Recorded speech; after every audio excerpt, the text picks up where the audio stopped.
earlier grievance, and he does plan to play even if he loses this one too. The Carolina Panthers hope to have quarterback Cam Newton available for the season opener against the Rams. Newton left last night's preseason game against the Patriots with a mild left foot sprain. This just in, the Mississippi State football and men's basketball teams each get 3 years probation from the NCAA for academic misconduct. Both teams will vacate wins, but they stay eligible for the postseason. The college football season kicks off tomorrow night in Orlando with 8th-ranked Florida playing Miami. ESPN's David Pollack. I'll be watching Miami's offense. Yeah. And when you've watched them over the years, the last couple of years, they've wasted championship defenses. They've had great players on the defensive side of the ball. Offensively, it's been a struggle. Miami and Florida is on ESPN Radio, TV, and the app tomorrow at 7 Eastern Time. Great news. There's a quick way you could save money. Switch to Geico. Geico could help you get great coverage at a great price. And it only takes 15 minutes to see if you could save 15% or more on car insurance. Go to geico.com today and see how much you could save. Brent Martineau. You see him every day on CBS 47, Fox 30, Action Sports Jags. Austin Lane. He's a former Jag star and current MMA fighter. Broadcasting live from the Anajar and Levine studio. This is Action Sports Jags on ESPN 690 and ESPN690.com. From South Florida to Lake City, Columbia. Oh, I love my job, man. We go from the NFL, Nick Foles, Josh Allen. What a day for him last night against the Dolphins. And now we get to talk a little high school football. We've got a good one. The best game in the state of Florida to open the regular season. Columbia High School will host Trinity Christian, two of the powers and proud programs in Northeast Florida. We've got talent littered all over the field tonight. And for the first time ever, we will call that football game on our game of the week, our Friday Night Blitz game of the week. Of course, we always do the video side on TV, CBS 47 and Fox 30. But tonight, I'll have the call of the game on ESPN 690, all the platforms that you see us on the radio as well. We'll have a little bit video element to that, but do be sure about this. That's a radio broadcast, not a TV broadcast, but we're going to bring you a little video element anyway. Kevin Sullivan, Hall of Fame coach, Ed White, Jackson, Atlantic Coast will join me on the call of that game tonight at 7:30. So we are hanging out in Lake City once again. We tested it out a week ago.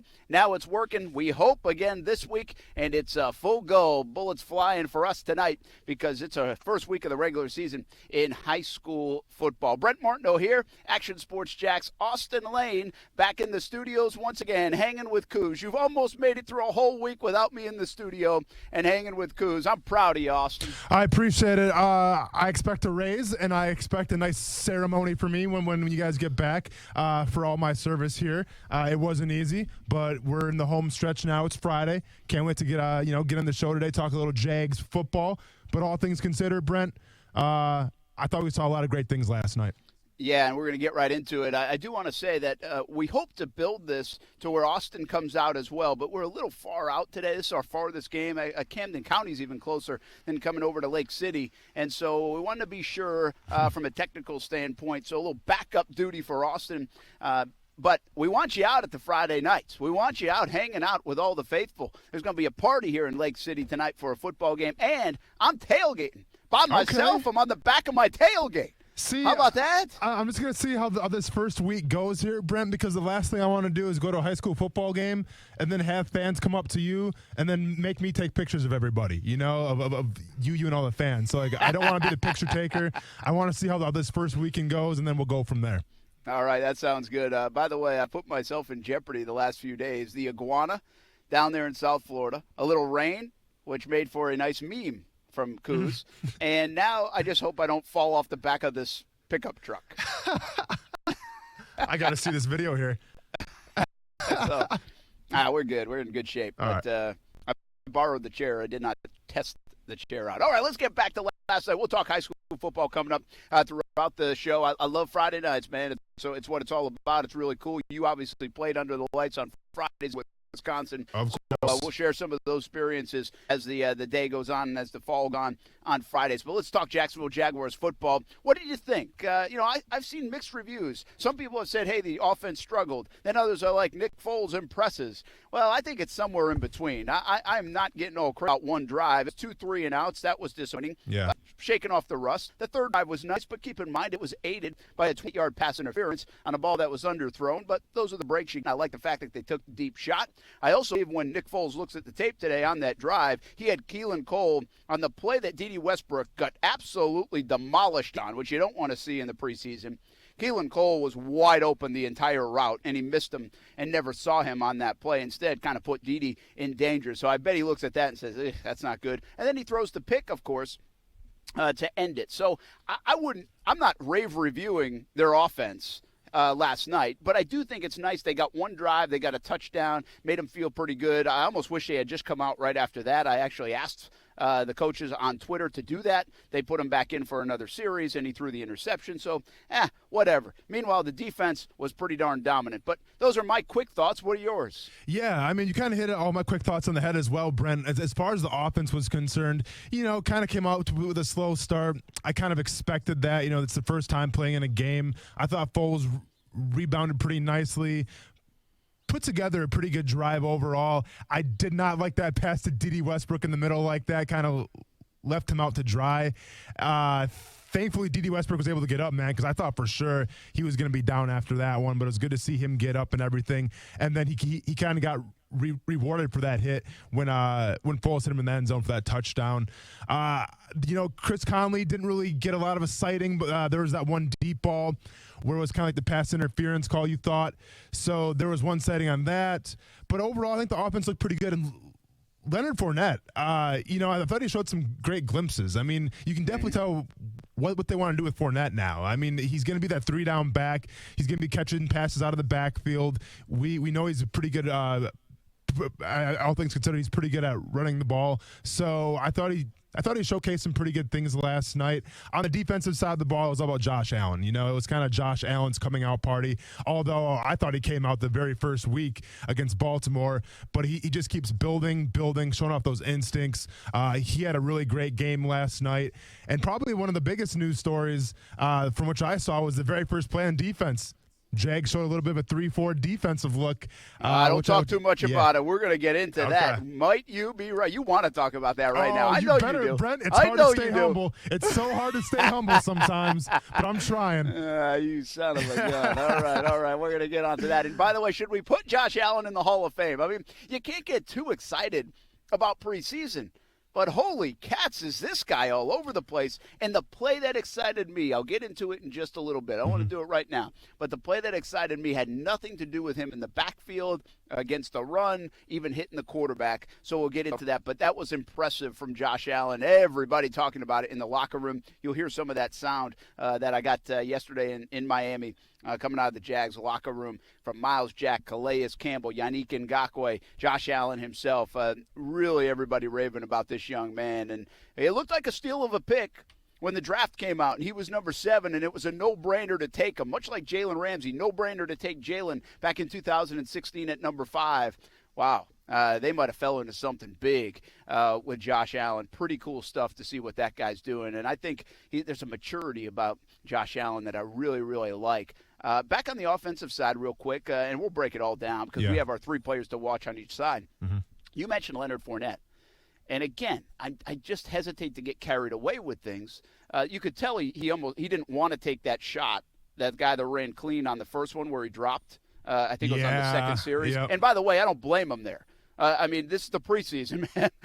Maybe in the regular season you're catching that ball for a 2-yard gain. I'm not sure I'm probably pulling up and trying not to get blasted like Dede on that play, too. That's what we like to call a business decision. Yeah, and it's an okay decision by me. Yeah. Then he has the nice pass, the nice catch and run. But I thought it was that 12-yard run. And from my view, and I didn't go back and watch this on TV. I drove up from Miami this morning, hadn't had a chance to do that. And quite frankly, even if I did have a chance, I probably wouldn't have. Just be honest. Yeah. Full disclosure. I leave that up to you. That's what you have me for. Yeah, exactly. But on the 12-yard run, you remember that on that drive. Yeah. That was not a big hole. I thought his vision was good, and then I thought his burst to sit through there was good. Am I right? No, you're absolutely correct, Brent. And not to say we haven't seen that in the past from him, but it almost looked like he had like a newer gear when he was running that. Like usually we see him in the 4th gear, but this is 5th gear all of a sudden. he was quick, he was decisive, and I think sometimes with Leonard Fournette, sometimes I think he lets the play develop a little bit too long and then kind of gets in trouble a little bit because, yeah, he's a quick and fast guy, but the acceleration sometimes wasn't always there. Well, you saw in the game last night, Brent, the acceleration was definitely there. Yeah, absolutely. I think pretty cool to get excited about Leonard Fournette. He has had a very nice camp. That doesn't mean much for the regular season, but it's certainly a good sign. And the way he came out yesterday and had those couple of plays, I think the same thing. I talked to him after the game on our post-game show. There is a difference with Leonard Fournette, man. I can tell you that. I mean, I've interviewed him for 2 years, been around him a bit for 2 years, and I'm not going to sit here and claim I know the guy and he's a changed guy and he's this and that. I just think, I always say this, you naturally mature. You naturally grow up. Stages of our life, whether we're athletes or not. You're different at 15 than you are at 18, than you are at 22 and 25 and 30.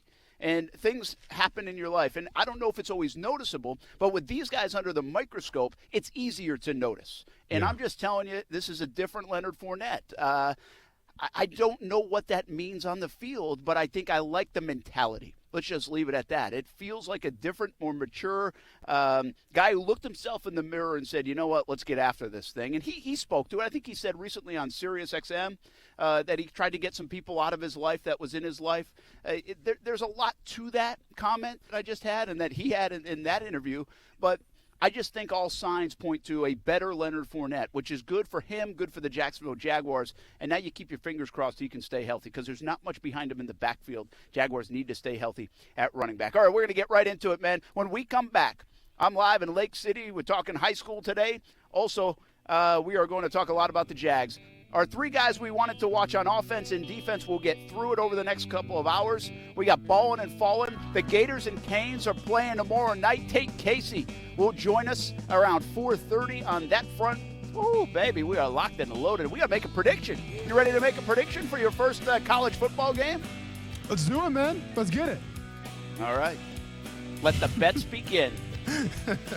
By the way, it's pretty warm in Lake City. I mean, it's pretty warm in Jacksonville, man. That's kind of one of the side effects of Florida, I feel like. It's Welcome hot. to the show. I love it. Come sweat with us on Action Sports Jax on ESPN 690. Thanks for hanging. Hope you're having a good week.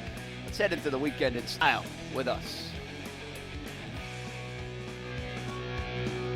Action Sports Jax with Brent Martineau on ESPN 690 is brought to you by Best Bet Jacksonville and Orange Park.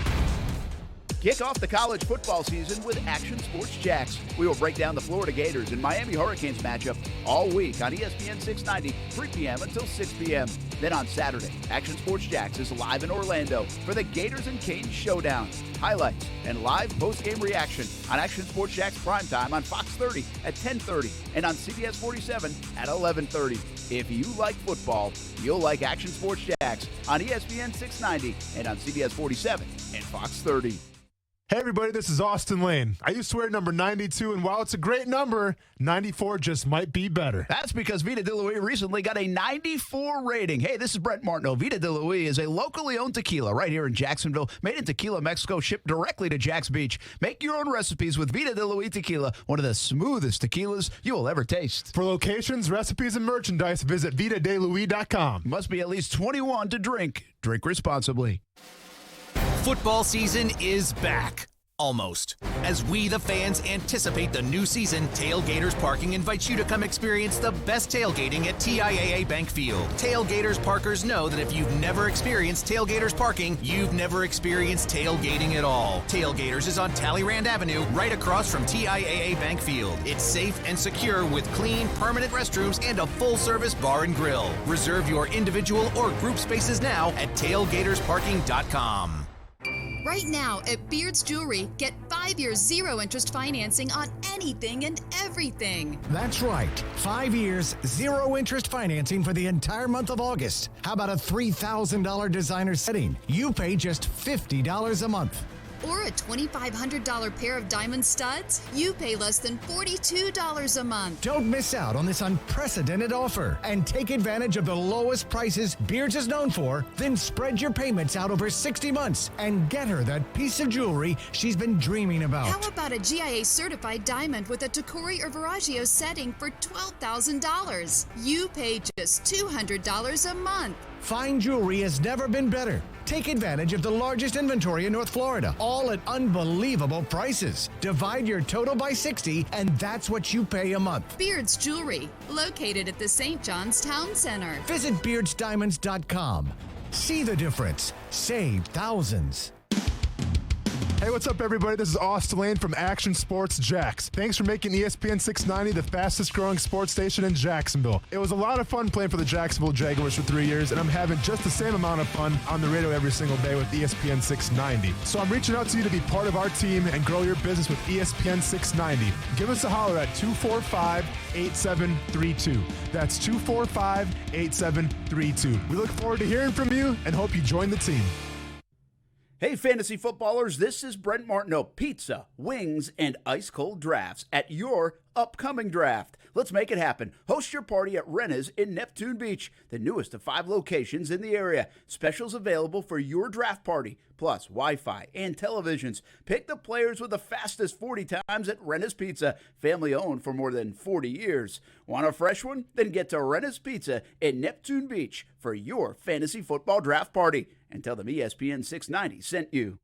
Hey everybody, Trey Wingo here from Golic and Wingo. Thanks for making ESPN 690 the fastest growing sports station in Jackson. It's clear Northeast Florida has great taste in radio. I mean, you're listening to me every morning, right? Join the ESPN 690 team and get your business notice today. The First Coast is making a switch to ESPN 690, and there's no better time to get your business in front of them. Call ESPN 690 today, 245-8732. That's 245-8732. Grow your business today on the new ESPN 690. Ryan O'Halloran from the Denver Post, beat writer for the Broncos. But maybe Cam need that little bit of a kick in the rear end, because over a 48-hour span where Doug is saying probably not for Kansas City, and all of a sudden he's out there with a helmet. Action Sports Jax, weekdays from 3 to 6 p.m. on ESPN 690.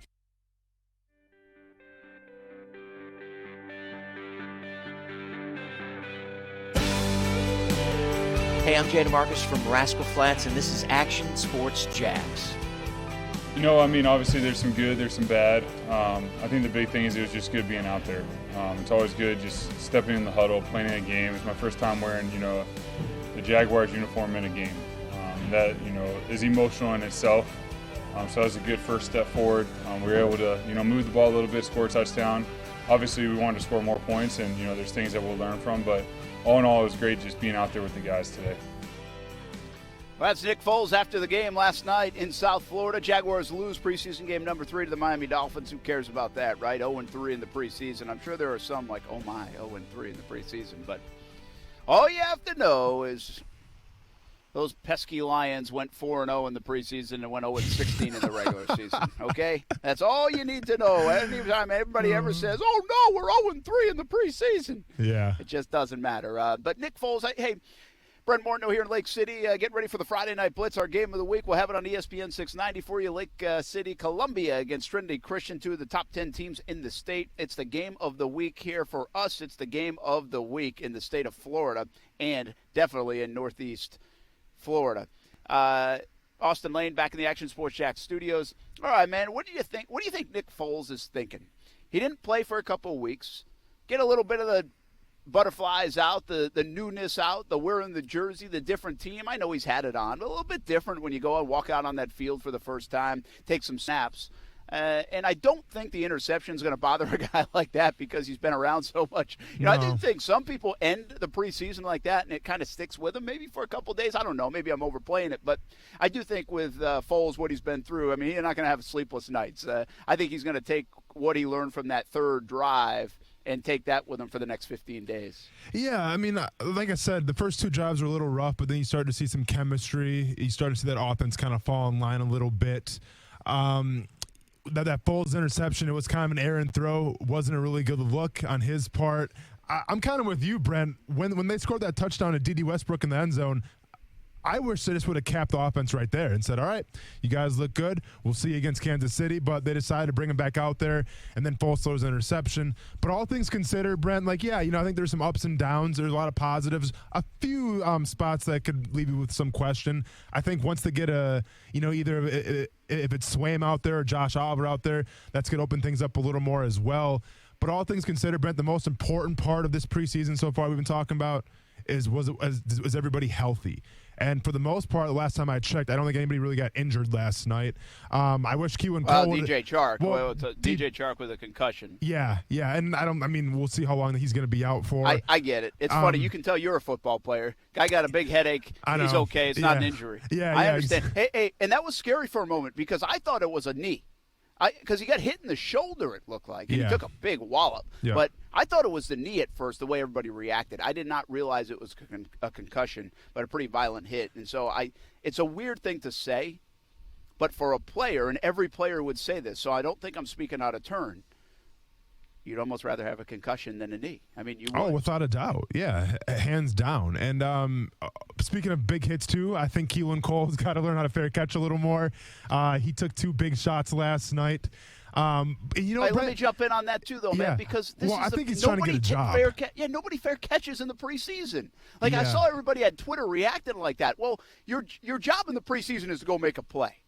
And so, he got hammered, but he wants to go make a play. And so I'm not surprised. Yeah, I understand that, Brent. But also, if you look at that roster right now, you would think that he's got a pretty solid spot on that core right now. I agree. I don't think he's on the bubble, So I feel like you hurt yourself more if you make a big mistake and, fumble the ball as opposed to, trying to risk it with a guy, with one of your opponents, I guess, right by you, trying to tackle you. So or get hurt, like you're saying. Exactly, or get hurt, and do something very catastrophic. But overall, Keelan Cole, I think, should fair catch those balls. But I understand, man, you're trying to make plays, and you see that all the time in preseason, Brent. Guys are on the bubbles, trying to, put on for their team and everything like that, trying to make that Twitter money. So I understand that from trying to make the highlights. All right, hey, let's get to him right away. South Beach Gary jumps in after a big win, although if you remember what the score was in the first half. Didn't get a hat. 7-6. Sorry, no hat. I keep it in my back pocket. I actually have it in my truck. South Beach Gary, what's happening, man? Josh Rosen, good stuff from him. Let's make the song Power of Love by Huey Lewis in the News to start the weekend off. I feel like we're making up. And go Canes. By the way, I get it, Josh Allen. How about a little off for Jerome Baker here for the Dolphins defense? He was all over the field, too. Yeah, he was great. Who is he? Who is he? He's a linebacker for the Dolphins. What do you mean, who is he? I'm just kidding. We don't care about the Dolphins, Austin. Gary. We don't care about the Dolphins. Austin, was that an undrafted rookie wide receiver who had Jalen Ramsey beat on a long one, and Ramsey's coming off the sideline like he did something? Was that an undrafted rookie? Many people thought he baited him there. Jalen Ramsey baited him, and then how about? Yeah. Well, he ran right by him, Brett. Baited I don't care if he baited him or not. What's impressive to me, you don't see athletes like this even at that level when you can see separation. Jalen Ramsey's closing speed on that play was ridiculous, and when you see it in action, and you don't get to see it all the time, it's worth noting. The guy is such a freaky athlete. Physically, and he showed it with his speed. It's just fun to watch. And he got by him. I said on Twitter, I was like, he got beat. A lot of people said he baited him. I'm not going to give him that much credit. I think he got beat early, and then the closing speed shows. That's why it's so tough to get one on Jalen Ramsey. And Josh Allen is a great player. I said at the time when nobody drafted him, they got to pick him. And I don't care what Daniel Jones looks like. They could have had Josh Allen ahead of Jacksonville and still taken Daniel Jones. Because I don't care what Gellerman says. Nobody was going to draft Daniel Jones at 14 when they had another pick. They could have had Josh Allen and Daniel Jones. So, Gellerman, I don't want to hear your garbage because pass up Josh Allen. It was still a blown pick, guys. Gary, preseason's over. Josh Rosen or Ryan Fitzpatrick starting the year for the Dolphins? Who should it be? I want Josh Allen to start. I want Josh Rosen to start. Well, you know what you're going to get from Ryan Fitzpatrick. Yeah, some agree. Good, some bad. He'll start out 2 or 3-0, throw for 400 yards, then he'll collapse. He does I agree other than the 2 and 3-0. I don't think Miami start. Play Rosen, see what you got. whether you got your future franchise quarterback. But some good things, Austin, from the Dolphins, too. There's some great things, yeah. Are you concerned about the offensive line at all? Considering Tunsil didn't play, I think, Austin, we talked about it. They started 2 rookies. They're going to struggle a little bit, but all in all, I don't think that was that bad at all. And don't forget, just because they got now, they might still pick somebody up. Yeah, well, they might have played the best defensive line in football, quite frankly. I mean, they might have, But very happy. In 24-10 Canes tomorrow night. That's going to be a great weekend for South Beach. All right, have a good weekend, guys. man. Thank you, man. Did he just go third person? Yeah, I don't know what happened, Did man. he mean himself, or did he mean South Beach? Yeah, I guess he's the third person now. I guess the Dolphins' offensive line's not that big a deal. I guess they didn't give up 45 yards of offense in the first. Guess they didn't go 0 for 6 on third downs in the first half. Guess they didn't average 2 yards per play with no drive lasting longer than 5 plays in the first half. But it's all good. The offensive line looks fine. Well, the Jags' first-team defense, 14 plays, I think it was 10 yards. I mean, they were really dominant. I think Miles Jack said the only mistake they really made, and this was even when a couple of guys had left the game. I think Miles stayed in a little longer, and he jumped off sides on a third down to give him a first down. So, listen, that defense is so good. I mean, it can be so good. And people said a couple weeks ago we overhyped it, and I understand. Maybe we're going to get the test in the first week. All right. I mean, Kansas City and their offense and all the time to prepare against this defense with a ton of pride, thinks they're good, has the swagger. I mean, you talk about swagger in the NFL, and that Kansas City offense has it, and this defense in Jacksonville has it. I'm not saying nobody else does. I mean, there's other swagger offenses. There's other swagger defenses. Mm-hmm. Chicago comes to mind. But that's why this is such a good matchup, man. I mean, you talk about strength versus strength. It should be really good. And then what's interesting about that matchup against Kansas City is so much unknown on Kansas City's defense, but there's hope.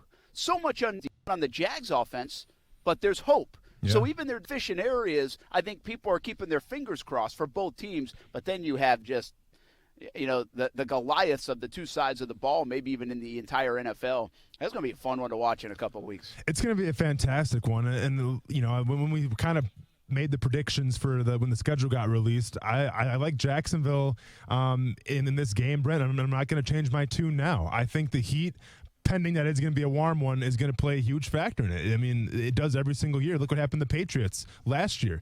They started to wilt in the third and fourth quarter. So I love the Jaguars at home week 1. Kansas City's going to bring it, though. I mean, they have so many weapons on offense, and you have Andy Reid, who's one of the best offensive-minded coaches in the league. That's why I think, and we'll talk about it a little later on the show, where this whole 3-4 defense comes in. I think that they kind of meant to show a couple looks just to kind of try to keep Andy Reid on his toes a little bit in scouting. And I'm curious to see, and I think you're going to see a lot more 3-4 against Kansas City if they want to beat that spread, which Kansas City runs a lot. All right, let's talk about it. Let's get into it right now. Were you right? No, were you right? We're going to take a break first. But when we come back. Hey, man, I got to stay on time. No, I got it. I got a job. I'm trying to get better as the host of this thing. I hear you. How right were you? What will Josh Allen do? And the play that had to excite everybody on that coaching staff more than any, and I bet they were so glad that it happened. I was like, take 41 out of the game. They kept them in, and I bet they were glad they did because of one play that he made right before he came out. Let's talk Josh Allen, how he changes his defense, how right Austin Lane might have been, and what we might see in the early weeks of 2019 when it all begins for the Jacksonville Jaguars. All on the way, live from Lake City, Columbia. High school football tonight. Columbia hosts Trinity Christian in our Game of the Week, and we'll have the call on ESPN 690.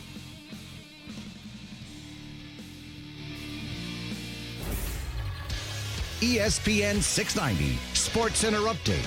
Happy Friday. I'm Jake Mitchell. The Jags took a third loss in the preseason last night, dropping one to the Miami Dolphins. The first team, however, shined in this exhibition. Nick Foles looked good. He went 6 for 10 for 48 yards, a TD, but he did throw a pick as well. Leonard Fournette also carried the ball well 7 times for 27 yards. But the player that really turned heads last night was Josh Allen, rookie defensive lineman. He had 2 tackles for loss, 3 tackles, and constant pressure on the QB. Here he is now talking about his game. I felt better better, today. Me and Clay's had a long talk before, and he definitely had my mind thinking about what I need to do and how I need to do it. With just one preseason game left, it will be here at TIAA Bank Field next Thursday at 7 p.m. Your Jaguars take on the Atlanta Falcons. Stay connected with ESPN 690 while you're at work by listening on ESPN690.com.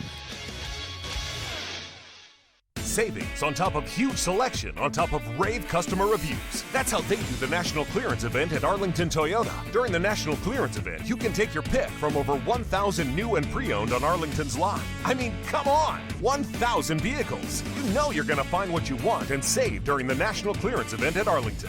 Right now, during the National Clearance Event at Arlington, buy a 2019 Camry LE from just $18,888. That's a pre-owned 2019 Camry LE from just $18,888. Or buy a 2019 RAV4 XLE from just $24,888. That's a pre-owned 2019 RAV4 XLE from just $24,888. Plus, you get the Toyota $5,000 Advantage Club with your purchase. Just one of the tons of reasons why Arlington's earned 4.7 out of 5 stars and over 7,000 Google reviews. Arlington knows how to do the national clearance sale right, but you've got to get it while the getting is good. Shop in person, 10939 Atlantic Boulevard, and online 24/7 at arlingtontoyota.com. Follow the wave to Atlantic Infinity during this summer's sales event. Ride the wave to Atlantic Infinity. You deserve the wave of luxury that Atlantic Infinity is designed to deliver. Only one Atlantic Infinity. Atlantic Infinity at 10980 Atlantic Boulevard or at atlanticinfinity.com. Homegrown and ready to help the home team look good on Friday nights and every night in any sport, Baker Sports has been doing just that since 1997. Your team experts offer the top brands like Under Armour and Adidas. Screen print, embroidery, and trophies all done in-house right here in Jacksonville. Baker Sports will get you ready for your big game. Looking good so you can play good. Play ball with your team experts at Baker Sports. My kids aren't ready to go back to school, but I am. I'm Heather. I'm a Jacksonville mom, and every morning I start my day with Action News Jax. And I'm April in Orange Park. The Action News Jax First Alert weather app is the best. I can scroll through minute by minute to track storms. I'm Lee in St. Johns County. Derek's traffic report gets my kids to school on time. He even works for the Florida Department of Transportation. He shows me where the traffic tie-ups are and how to get around them. We're prepared for back to school with Action News Jax this morning on CBS 47 and Fox 30. Is today the day it'll finally stop raining? We sure hope so, but it's been a very wet summer so far. This is Mike with Big Fish Roofing. Don't forget, your roof is the first line of defense against the elements. Here at Big Fish Roofing, as an Owens Corning Platinum Preferred Contractor, we are locally owned and we drive our business with quality and integrity. We do not require any down payments until your roof project is complete. You can find us at bigfishroofing.com or facebook.com/bigfishroofing. We are the roofers you can trust. We are Big Fish Roofing. Get all the perks with the Planet Fitness Black Card for $1 down and $21.99 a month. Bring a guest anytime and more. Join in club or at planetfitness.com. Regularly $59 to join. Hurry, $1 down ends August 27th. See club for details. Will Stan Van Gundy dance at an Elton John concert? Is that something that's ever happened? Is it something that ever would happen? No. The Dan Le Batard Show with Stu Gatz. Weekdays from 10 a.m. to 1 p.m. on ESPN 690. Brent Martineau. You see him every day on CBS 47, Fox 30, Action Sports Jax. Austin Lane. He's a former Jag star and current MMA fighter. Broadcasting live from the Anajar and Levine studio. This is Action Sports Jax on ESPN 690 and ESPN690.com. Yeah, I trust. I trust all the guys, but just the way they were playing the defense, I was trying to fit a couple in there. He's a dynamic receiver, so just, the concepts we had on, were really the way they play their coverage. He had opportunity to get the ball, and he made some nice plays tonight. Nick Foles talking about D.D. Westbrook. Hey, Nick, I think D.D.'s going to have a fantastic year. Please don't ever throw that football again. No, please do not. Wow, and again, I'll say it again. I do not see the game from an X's and O's standpoint very often. And I really hate when people, especially like Twitter will do this during the game, or people will do this and be like, oh, that guy was wide open. And if you looked at, I saw a play yesterday, someone's like, well, he had somebody else instead of Dede when on a third down, and Dede almost made the catch, the one they challenged for interference. And they're like, somebody broke open underneath late, like almost like as he's throwing the football. and people be like, oh, he was open. I'm like, well, how's he supposed to see that? You know, I mean, maybe he is supposed to know that, but I can't fault him for that. The Keelan Cole one, where Dede got blown up. Well, Cole had beaten his guy off the line. I mean, that's one that you kind of wish you see. Like I saw it, you know, and if I'm seeing it, I'm sure Nick Foles would say he wishes he saw it. Here, one thing about Dede Westbrook, Austin, as we welcome everybody back on a Friday at Action Sports Jax on ESPN 690, that dude is tough. I mean, he got right back up. He even said on Twitter last night, or maybe it was this morning, I can't remember when I saw it, that that's all right. That's a big hit. I'm okay. I can handle it. You know, whatever. Yeah. It's not. I was paraphrasing, but he even acknowledged the hit by Minkah Fitzpatrick. And I talked about this a little bit yesterday, right? Because he was one of my players I wanted to watch. And Nick Foles has said, hey, man, get down. Live another play. Don't worry about running through people at your size. But he likes the contact, doesn't mind the contact. I really appreciate that about Dede Westbrook, and he could have a really big season. Did you hear in the booth? I saw it on Twitter because, again, I wasn't listening to the game. But DeFilippo apparently told Aikman that he's the best route runner he's ever seen. Did I hear that right? It was something to that extent, yeah. I feel like John DeFilippo said a lot of things. He also said to Aaron Andrews that Nick Foles has not thrown an interception yet against the defense, which I'm not sure is true or not. But well, that's Aaron, not true. He threw a couple interceptions. Okay, yeah, so that's what kind of. I mean, Quincy Williams picked him off. Okay, yeah, thank you. So, like, when Aaron Andrews kind of said that, I was like, that doesn't sound exactly right. But yeah, maybe in their book the way they count him, because even that Quincy Williams was it bounced off a receiver, I think. So maybe they don't kind of put that in their own. Though. Yeah, I understand. I'm just saying maybe the way they keep score and who they hold accountable for it is different than the way we would. But by the way, I'm not saying he's lying. I'm just saying I've seen an interception in practice from Foles. By the way, you owe my son an apology because obviously we're watching the Jaguars game and everything. And when they cut to the sidelines, we're expecting Brett Martineau to be there, giving us some updates. And all of a sudden, there's a girl on the TV, as Rones was saying. I'm like, yeah, Brent's not doing his job tonight, unfortunately. He I basically said because I always say, like, he's off or he's on vacation. So that's kind of how I had to paraphrase it for Ronan, but he didn't really get why you were on the TV last night. So he was I love you, Ronan. You're the man, baby. Yeah. But let me just say this, and with all loving respect for Aaron Andrews. A lot of people want Aaron Andrews more than Brett Martineau. The rest of America was glad Aaron Andrews was on the sideline and not Brett Martineau, Fair enough. But, hey, man, maybe if we can get you on Dancing with the Stars and everything, can up your game a little bit, you'll be in that Aaron Andrews status. Whenever this wants to shift to you being my agent, okay. I mean, considering you've already claimed Swagoo. Alex Magoo, yep. That is copywritten. That is trademarked now. Just put me on the list, man, if you want to start the marketing stuff. I'm ready for it. Yeah, and by the way, be on the lookout for Alex Swagoo T-shirts for preseason game number 4 coming out next Thursday. I'm going to be selling them in the parking lot. $10 First practice squad guy ever to have T-shirts. I'm trying to capitalize, Brent. Trying to capitalize, man. All right, man. Let's get right into it. I teased Josh Allen. Yeah. This guy. How excited should we get? You've been around the NFL. Yeah. And you also know there's a temperature and there's a difference between the preseason and the regular season. So I love the fans get excited. That's okay. I mean, that's part of this. You should be excited. I think go back all the way to April, he was a steal, right? It was easy. At number 7, wow, he dropped to number 7. Holy cow. Jags just got lucky. We knew it then. That was a really good good luck that happened to the Jacksonville Jaguars. Very fortuitous. And we've seen him. He's coming along. I didn't see him much in the spring. We've talked to Doug Marrone. Doug Marrone, see, coaches don't like to go overboard on players. Right? Coaches like to just kind of keep it even keel, make guys earn it, especially young guys. Of course. Well, I'll tell you, Doug Marrone has been very adamant about this young man. Yeah. Had a nice quote at halftime, but even going back a couple of weeks when we discussed with Doug Marrone, I mean, I remember he said, like, oh, bleep, this guy's coming on, man. I mean, he was excited about it. You could tell. Mm-hmm. He is big, he is fast, he is strong, he's got it all. And you see, like, I don't want to over-dramatize and say Doug Marrone lit up, but for Doug Marrone, he kind of lit up talking about Josh Allen. So what I'm saying is everybody's been seeing it. In the building, kind of outside, we've seen a couple of flash plays. So as a guy who's played in the NFL, how excited should we be about Josh Allen, or do you temper it still and say, hey, listen, he's a rookie, he's still got a lot to go and learn? You see, it's funny because you say he's a rookie, but everything I see on the field from Josh Allen right now shows me that he's not a rookie. I kind of put out a tweet a little bit, kind of teasing this whole point here. Listen, when Josh Allen came from the University of Kentucky to Jacksonville, we knew he was a physical beast. We knew he was going to test off the charts of the combine, and we knew that he was a pass rushing specialist in the SEC. 17.5 sacks his last year there. We knew all that. And what I didn't take into effect was his instincts and his ability to feel the game.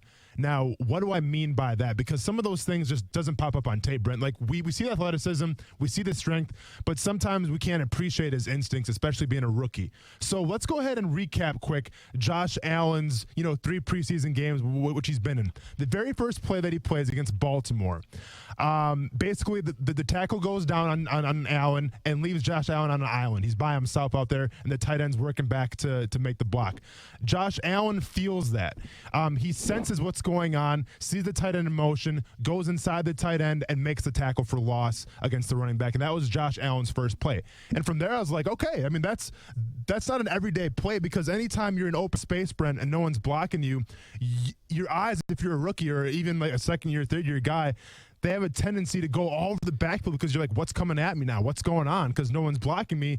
Sometimes you panic. Allen didn't panic. He found his keys, and that was the tight end coming back to him, and he made the play off of that. So now let's go to preseason number 2 now against the Eagles here in Jacksonville. There was a couple plays that really stood out to me. One of them was everyone talks about how he basically just put a tackle on his backside from doing a pretty strong bull rush. But it was what happened before those rushes that set that up. Josh Allen was setting it up with a bunch of speed rushes. So he was doing like the chop outside. He was doing the dip and rip basically. And what he was doing is he was setting up the tackle to overset. Now, easier said than done. Sure, you can set up the tackle to overset, but you still have to feel that. So then when Josh Allen lines up on the left side on that right tackle, he feels the tackle overset, and he takes it upon himself when he feels him overset to bull rush him and knock him on his back. Not everybody can do that, especially as a rookie. That takes a long time to learn. So that's another perfect example. Then let's go to this last game here, Brent. Let's go to Yannick Ngakoue standing over the guard in a 2-point stance, by the way. And then let's go to Josh Allen, playing that defensive end spot. What they ran there, and this is the one where Josh Allen almost got the sack, basically, but he put a big hit on Fitzpatrick. Okay. It's what you call the exit stunt. Okay, so on an exit stunt, the end's going to go first, and then the tackle, or in this case, Ngakoue, is going to go around Josh Allen. It's a pretty easy play to run, but the problem is, especially when you're first starting to use these stunts now, is the fact that you have to sell it upfield first. If you don't sell it upfield first, you're going to give the stunt away, and in doing that, the tackle's going to know what's coming, and he's going to push the defensive end down in the hole, and it's going to be a mess.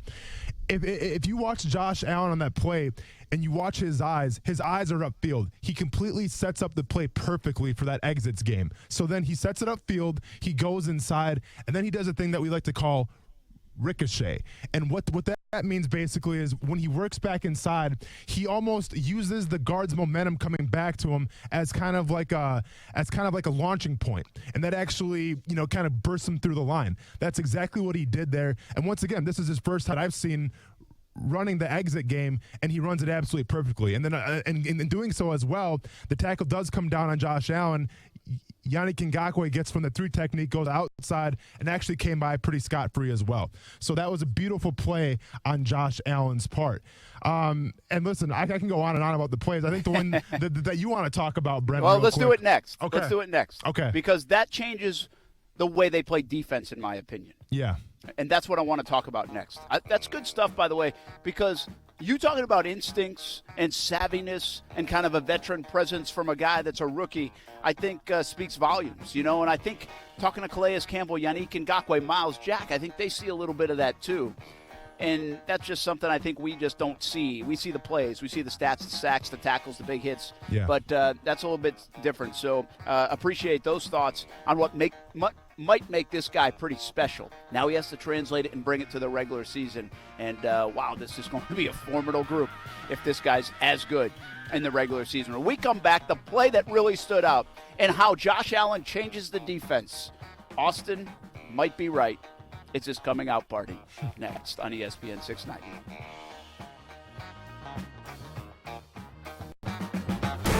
Action Sports Jax with Brent Martineau. Weekdays from 3 to 6 p.m. I had no idea we were going to draft Blaine Gabbert. All right? Did your jaw just drop? Yeah, it did. Did you silence? No idea. In fact, I left to go get something to eat because our pick wasn't for much longer in the draft. You're supposed to pick 16th, yeah. On ESPN 690.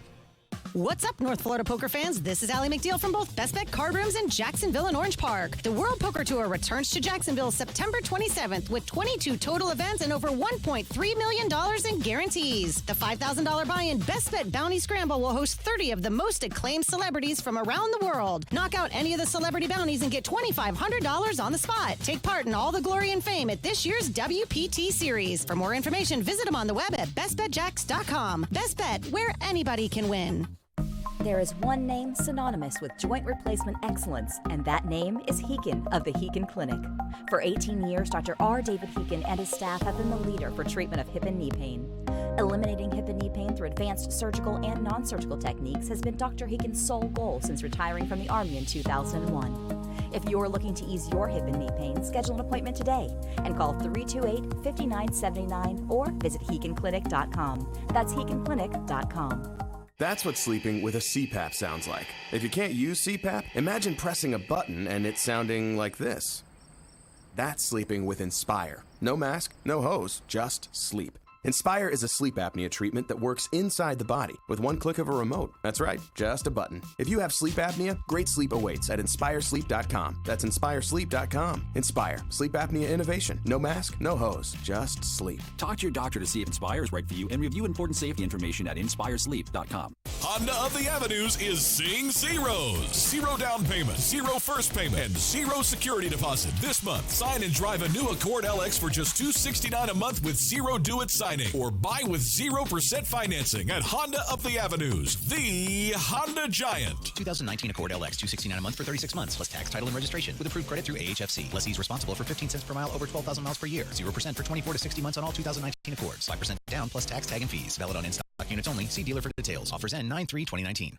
Hi, it's Mac with Baker Glass. If you're having trouble finding a clear option for that new shower enclosure or a replacement for that fog glass, then call the Baker Boys or find us at BakerGlassInc.com. That's BakerGlassInc.com.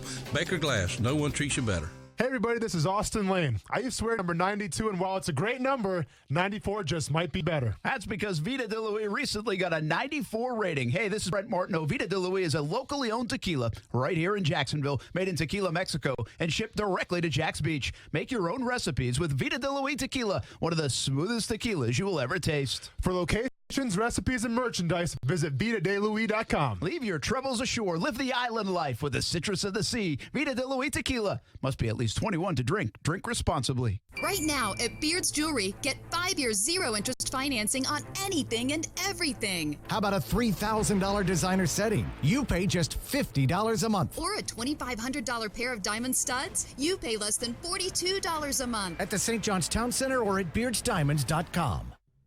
Hey, fantasy footballers, this is Brent Martineau. Pizza, wings, and ice-cold drafts at your upcoming draft. Let's make it happen. Host your party at Renna's in Neptune Beach, the newest of 5 locations in the area. Specials available for your draft party, plus Wi-Fi and televisions. Pick the players with the fastest 40 times at Renna's Pizza, family-owned for more than 40 years. Want a fresh one? Then get to Renna's Pizza in Neptune Beach for your fantasy football draft party. And tell them ESPN 690 sent you. It got me thinking back to my days covering the Giants camp. I remember talking about how hard it was, mostly if it went against the rules, because Strahan and some other players would challenge Coughlin on it. Do you remember those days, though, where teams would get punished? Action Sports Jax, weekdays from 3 to 6 p.m.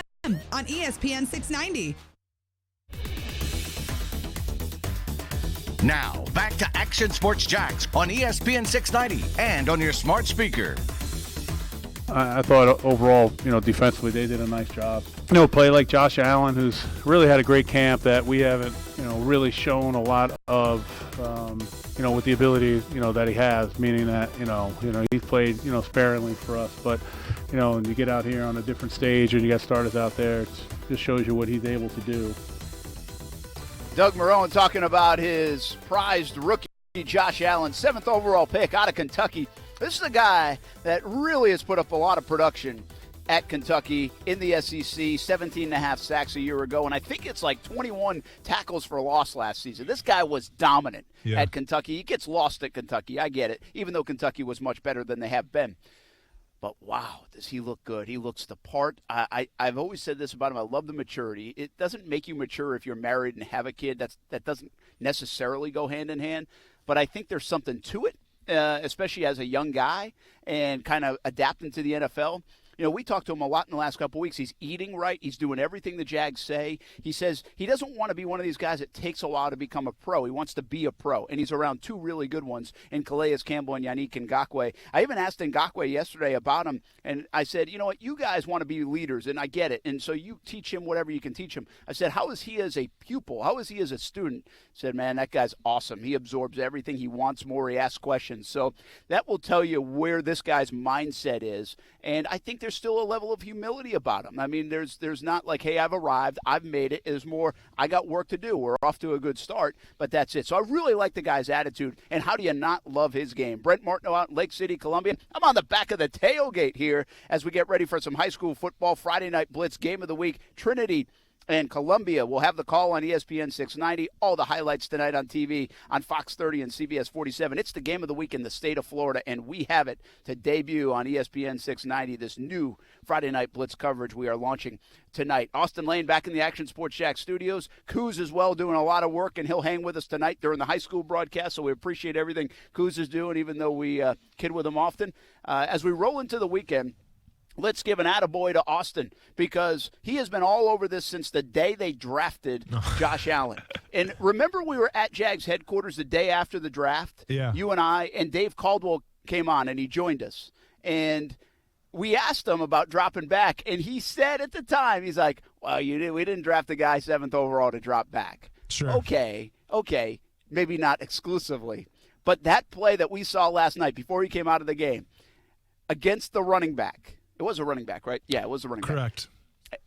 I mean, I had to look 3 times that was number 41, man. I mean, we talk about this guy and what he did in coverage in college, and you kind of get defensive end pass rush because of Yannick and Calais in your mind. But they can utilize this guy in so many different ways. Tell us all about it, and how are they going to be different because of him? And I think you're right about it. So here's the play last night that we're talking about, and this is the one that Brent kind of fell in love with, and as well as did I, because it really showcases what the coaching staff thinks of Josh Allen and where this defense could go going forward now. Last night, and listen, I don't know the exact play call. I'm not sure the front call, but Josh Allen was man-to-man on the tailback. And the way the motion was set up was the tailback was on Josh Allen's side. Now, if the tight end who's on the other side, they were in trips formation, I believe. If the tight end would have came over, I still believe that Josh Allen's man would have been the back in the backfield, because the safety had that tight end man regardless of where the tight end went. So what does that mean? Well, usually if you have a defensive end, especially a young guy, like even my first and second year, you don't want a defensive end like that, or even an outside linebacker, if that's what you want to call him right now. But you don't want a big guy like that to take the running back man like that, because the one option that's open that backs can run a lot, and it's probably the hardest route to cover in all of the NFL for your defensive end, is the wheel route. And basically what the wheel route means is the back's going to kind of, go towards the sideline and then just go on a go route as fast as he can. And when you had guys like Darren Sproles back in the day, doing that route, it was almost impossible to cover if you're a defensive end.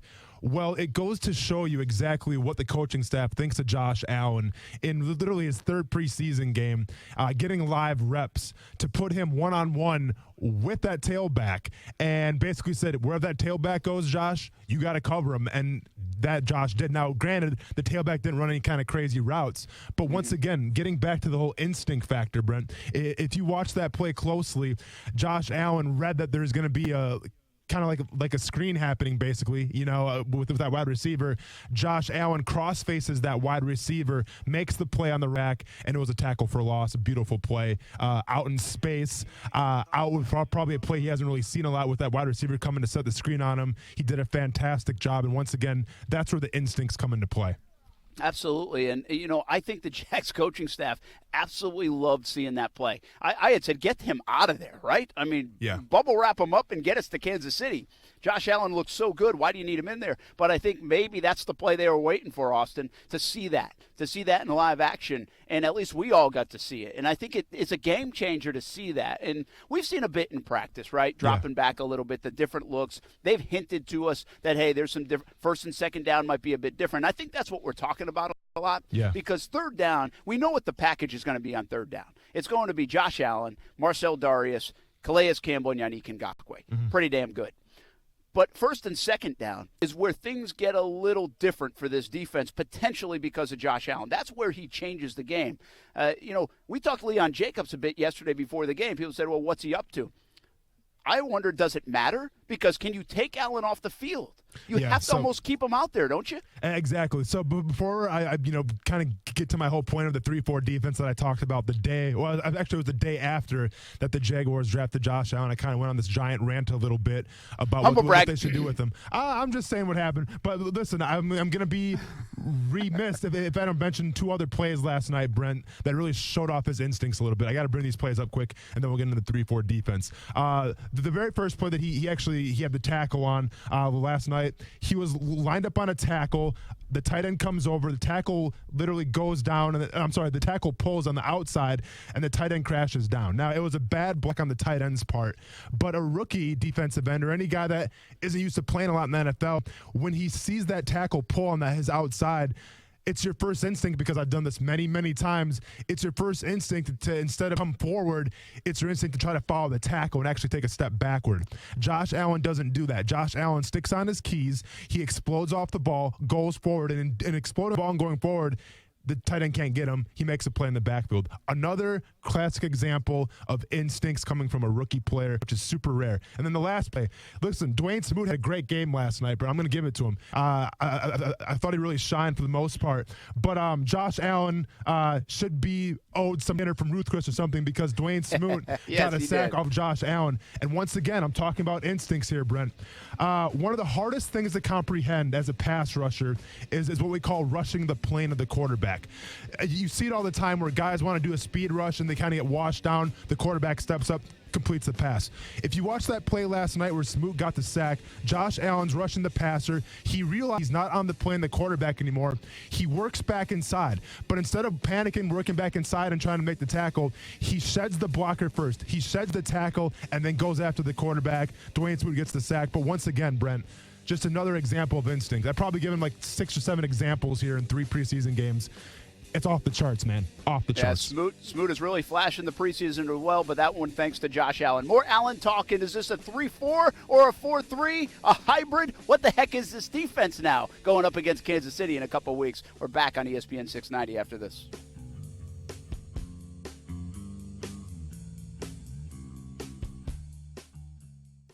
The following message is sponsored by the Florida Ombudsman Program, the Florida Association of Broadcasters, and this radio station. Are you a volunteer who loves a challenge? Do you have the talent and compassion to advocate for Florida's most vulnerable residents? Join a statewide network of volunteer citizens who help those who many times cannot help themselves. Call the Florida Ombudsman Program at 1-888-831-0404 or visit us at ombudsman.myflorida.com.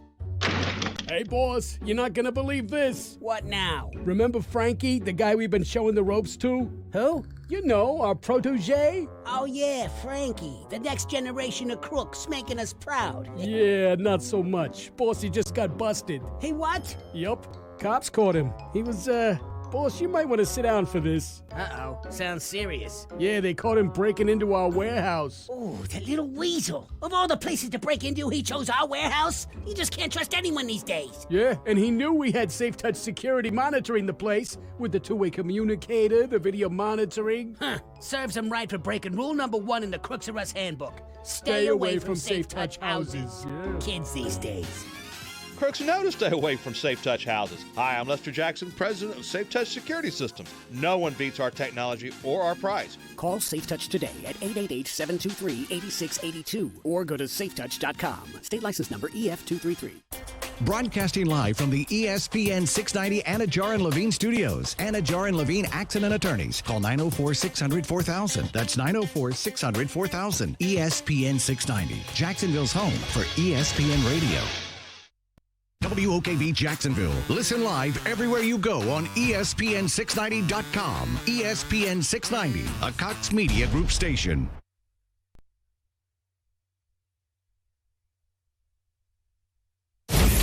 ESPN Radio Sports Center. I'm Doug Brown. ESPN's Adam Schefter reports there should be a ruling early next week on Antonio Brown's latest helmet grievance. The hearing for the Raiders wideout wrapped up today.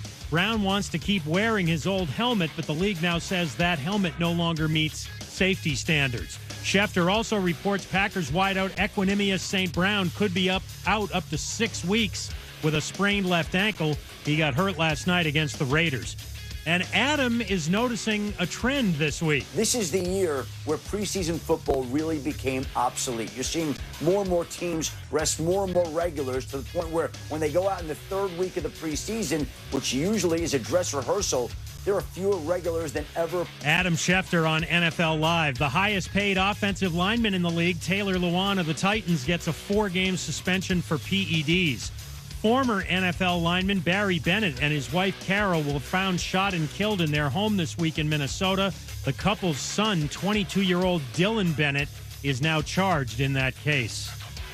Brought to you by Barbasol. Hey, sports fans, Barbasol is offering you a chance to score big when you join the Barbasol Shave Club. Grab your premium starter kit for just $1.99 today with code SHAVE at Barbasol.com.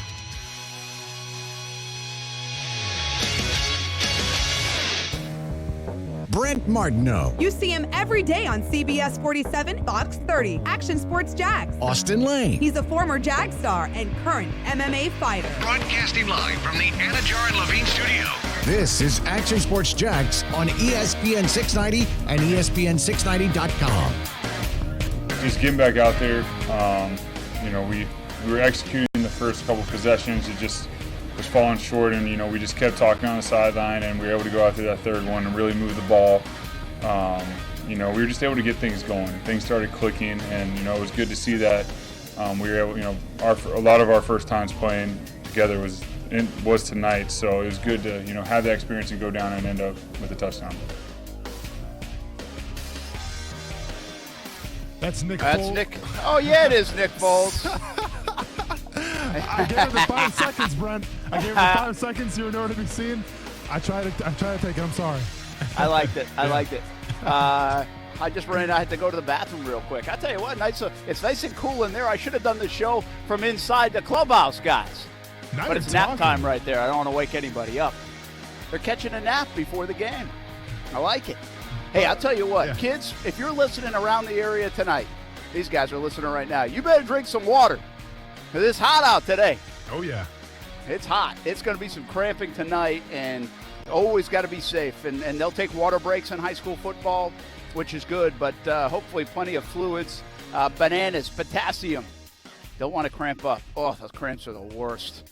But it's going to be a hot one all over the area tonight, no doubt about it, until the sun goes down at the very least. Brent Martineau here in Lake City as Columbia gets ready to host Trinity Christian, really the game of the week in the state of Florida, and we have it for you on ESPN 690. We'll have the live broadcast of the game on the radio side. We'll even have a video element on Facebook and YouTube and Twitter, Twitch, Mixer, all the different places that we put the show. We'll have it as well. And then, of course, special highlights and reaction tonight. I'll be live in the Friday Night Blitz on CBS 47 and Fox 30, 10:30 11:30 and 11:15. So all day long, high school football coverage. We dedicate Fridays to high school, and we absolutely love it. But we're dedicating a lot of this Friday, at least on our show, to talking Jaguars. And a lot of it, 3 segments worth now, is on Josh Allen. Why not? We got him in the Hall of Fame and the pride of the Jaguars after 3 preseason games. It's a lot of fun to talk about something good.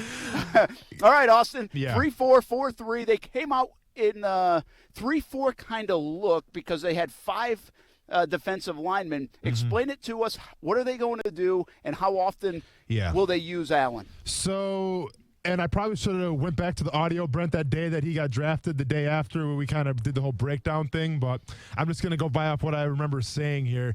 And my whole theory on this whole Josh Allen thing was the fact that I feel like he's going to be too good of a player not to have on the field at all times. And I remember when I kind of talked about that, I was a little on the fence about it, and you told me to get off the fence, like you always do, because I didn't know if Josh Allen was ready with the instincts and everything to play in the NFL. Well, now this preseason, Brent, he showed that he is ready to play those NFL reps in a game setting. So I'm not worried about whether he has the vision, whether he has the instincts. This guy's ready to play right now. So with that being said, and I think Leon Jacobs is a very serviceable outside linebacker at the Sam. I think he's, I think he does his job pretty well. Every once in a while, you could see a slip up, especially last year. I hate to bring it up every single time we talk about Leon Jacobs, but it's what he's known for when he got stiff-armed by Derrick Henry. That kind of left a bad taste in everybody's mouth. But Leon Jacobs has done a lot of good things considering he was a rookie last year. But Josh Allen, when you watch him on tape already, you can see the guy's a special talent, and you want to get him on the field as much as possible. That's where I think this 3-4 defense is going to come in. There was a reason why the Jaguars brought in Dom Capers, and it wasn't for rah-rah speeches. It wasn't for scouting. Well, it was for a little bit of scouting, but it was to prep defenses in order, I think, to stop the spread offenses now that are so prevalent in the NFL. This is a pass-first league now, and I think if you run the same kind of defense over and over and over again, teams like the Rams, teams like the Chiefs, teams like the Saints can pick that apart one by one because they're used to seeing it. And that's where you bring in Dom Capers. You get some of the exotic looks, and most importantly, you confuse the offenses. And one of the best ways to confuse an offense that likes to pass the ball a lot is running that 3-4 defense. Now, if you do choose to run a 3-4 defense, you have to keep in mind of a couple things. Number one, you have to have 2 bona fide outside linebackers. These guys have to, number one, set the edge, know their keys, and know their lanes. If you can do that, you have an opportunity to have a very successful 3-4 defense. Usually, a lot of times when teams have struggled in the past, and this was back even when I played back in 2010, when kind of the 3-4 defense was all the hype, a lot of teams, and this is the Packers for one case, where they had like Clay Matthews on one side who, was an all-pro for a little bit, but they didn't have that guy on the other side to kind of back him up a little bit. So teams could actually game plan around, one outside linebacker, leaving the other guy kind of vulnerable, I guess, okay? So when I see Ngakoue and I see Allen, well, I see Allen being right now, he's probably the bigger of the two, hands down. But as far as stopping the run, and listen, I get Ngakoue has been said that, he struggles in the run game. He struggles in the run game. No, I think that stopping the run is a lot more attitude than it is skill set. And I think in terms of attitude and grit, I think Yannick Ngakoue has that in spades. And I think if they're going to ask him to play like that outside 9, the outside linebacker spot, he's going to stop the run, turn everything inside. So when you got 2 outside linebackers like that are bona fide, that are legit, that's a good start to a 3-4 defense, Brent. But now let's talk about the defensive line a little bit. Do they have those pieces in order to be successful this season if they were to do a 3-4 to run that 3-4 defense? Originally, I think when I had stated this, I thought that the plan was going to be where they're going to have Marcel Darius play the nose technique because that's what he's played in the past. He's got great footwork. He's got great hands, and he's a hard body to move. Perfect nose technique. And then I think that I said you'd put Taven Bryan at the 3 technique where he's been comfortable playing ever since he was in college. And then you put obviously Calais Campbell in that other 3 technique. The more that I think about it, And this is not really a knock on Taven Bryan because, and we'll get into him a little bit later on the show, Brent. I thought he improved last night. Obviously, the penalties really stick out a lot, but I want to get into a little bit later. His effort, his grit, and his hand usage was way better, but we'll talk about that later. But I think if you look at this defense right now, I think they're very high on Avery Jones, as they should be. There's a reason why Avery Jones is the longest tenured Jacksonville Jaguar on the roster. The guy does his job to the best of his abilities. It kind of goes unnoticed playing that nose technique, but he takes on double teams very well, and I think he's disciplined enough where he's not going to get cross-faced. He's not going to get pushed out of the gap, and that's what you need out of a nose tech. So if you want to play a 3-4, go ahead and put Avery Jones right in the middle of that defense. And then your three techniques, you can have Marcel Darius, and you can have Calais Campbell, who, honestly, if you have those two guys staring you down at the three technique spot, trying to put a two gap, Brent, I'm nervous. All right, I'm nervous, and I'm not even on the offensive side of the ball, and I'm sweating right now. Maybe because it's hot in this room, or maybe because I'm thinking about Marcel Darius and Calais Campbell, but whatever the reason is, you should be nervous if they're both playing three techniques. And then as far as the inside linebackers are concerned, listen, I think that it's been pretty adamant that Miles Jack will be playing, inside linebacker. I think Wash wants him there. I think he's supposed to be, I think they want to be that leader of that defense. Perfect spot for him would be inside linebacker in a 3-4. And then, the other inside linebacker spot, Brent, that one's up for grabs a little bit. Could it be Quincy Williams? Leon Jacobs is a guy who has played inside linebacker back in college at Wisconsin. I think he's a very smart guy. He can pick up that position hands down easily. So you may put Leon Jacobs at the middle linebacker. Don't forget about Jake Ryan. Jake Ryan's a guy who came from Green Bay, played that exact spot. No, don't get me wrong. He's no longer welcome on our show because he doesn't because he hated on a Star Wars movie, but that's another story for another day. But Jake Ryan, another possibility at that 3-4 defense. So now, what this whole, I guess, thesis of what I'm trying to say here is how much are they going to run it? How much are you going to see this? How much is Yannick going to be standing up? How much is Josh Allen going to be standing up, dropping back into coverage? It's hard to say right now, but I think against the Kansas City Chiefs, Brent, when you have so many weapons on that offense, the only way to beat the Chiefs is a few ways. Number one, you have to beat him inside with your pass rushing. You have to make Mahomes feel nervous because if he finds that rhythm, he's going to tear you apart. If you give him 3 or 4 seconds, he's going to tear you apart. That's just the way he is. But also, I think with the 3-4 defense, what you can do, and this is what Dom Capers specializes in, is the confusion. If you can confuse an offense a little bit, make them second-guess themselves, especially a high-powered offense like the Kansas City Chiefs, well, then all of a sudden you got them thinking a little bit. That's where you can start running some of those exotic blitzes off the 3-4, get in the backfield, cause havoc, and create turnovers. So I think we're going to see that a lot, actually, against the Kansas City Chiefs. I think I like the Wisconsin version of havoc instead of havoc. Sorry. Twice I've heard it, and I like it. Yeah, I'm not knocking it. Okay. Just like it. Okay. I like it. Havoc. And that might be a really good wrinkle to put in because the Chiefs know this defense. Right? This defense is spread across the league now, this scheme. And so you mentioned it before, Andy Reid knows how to attack stuff, and he's a smart guy. And so if you could show something you haven't shown with this defense, I think that's beneficial, at least in week one, and especially against a team like this.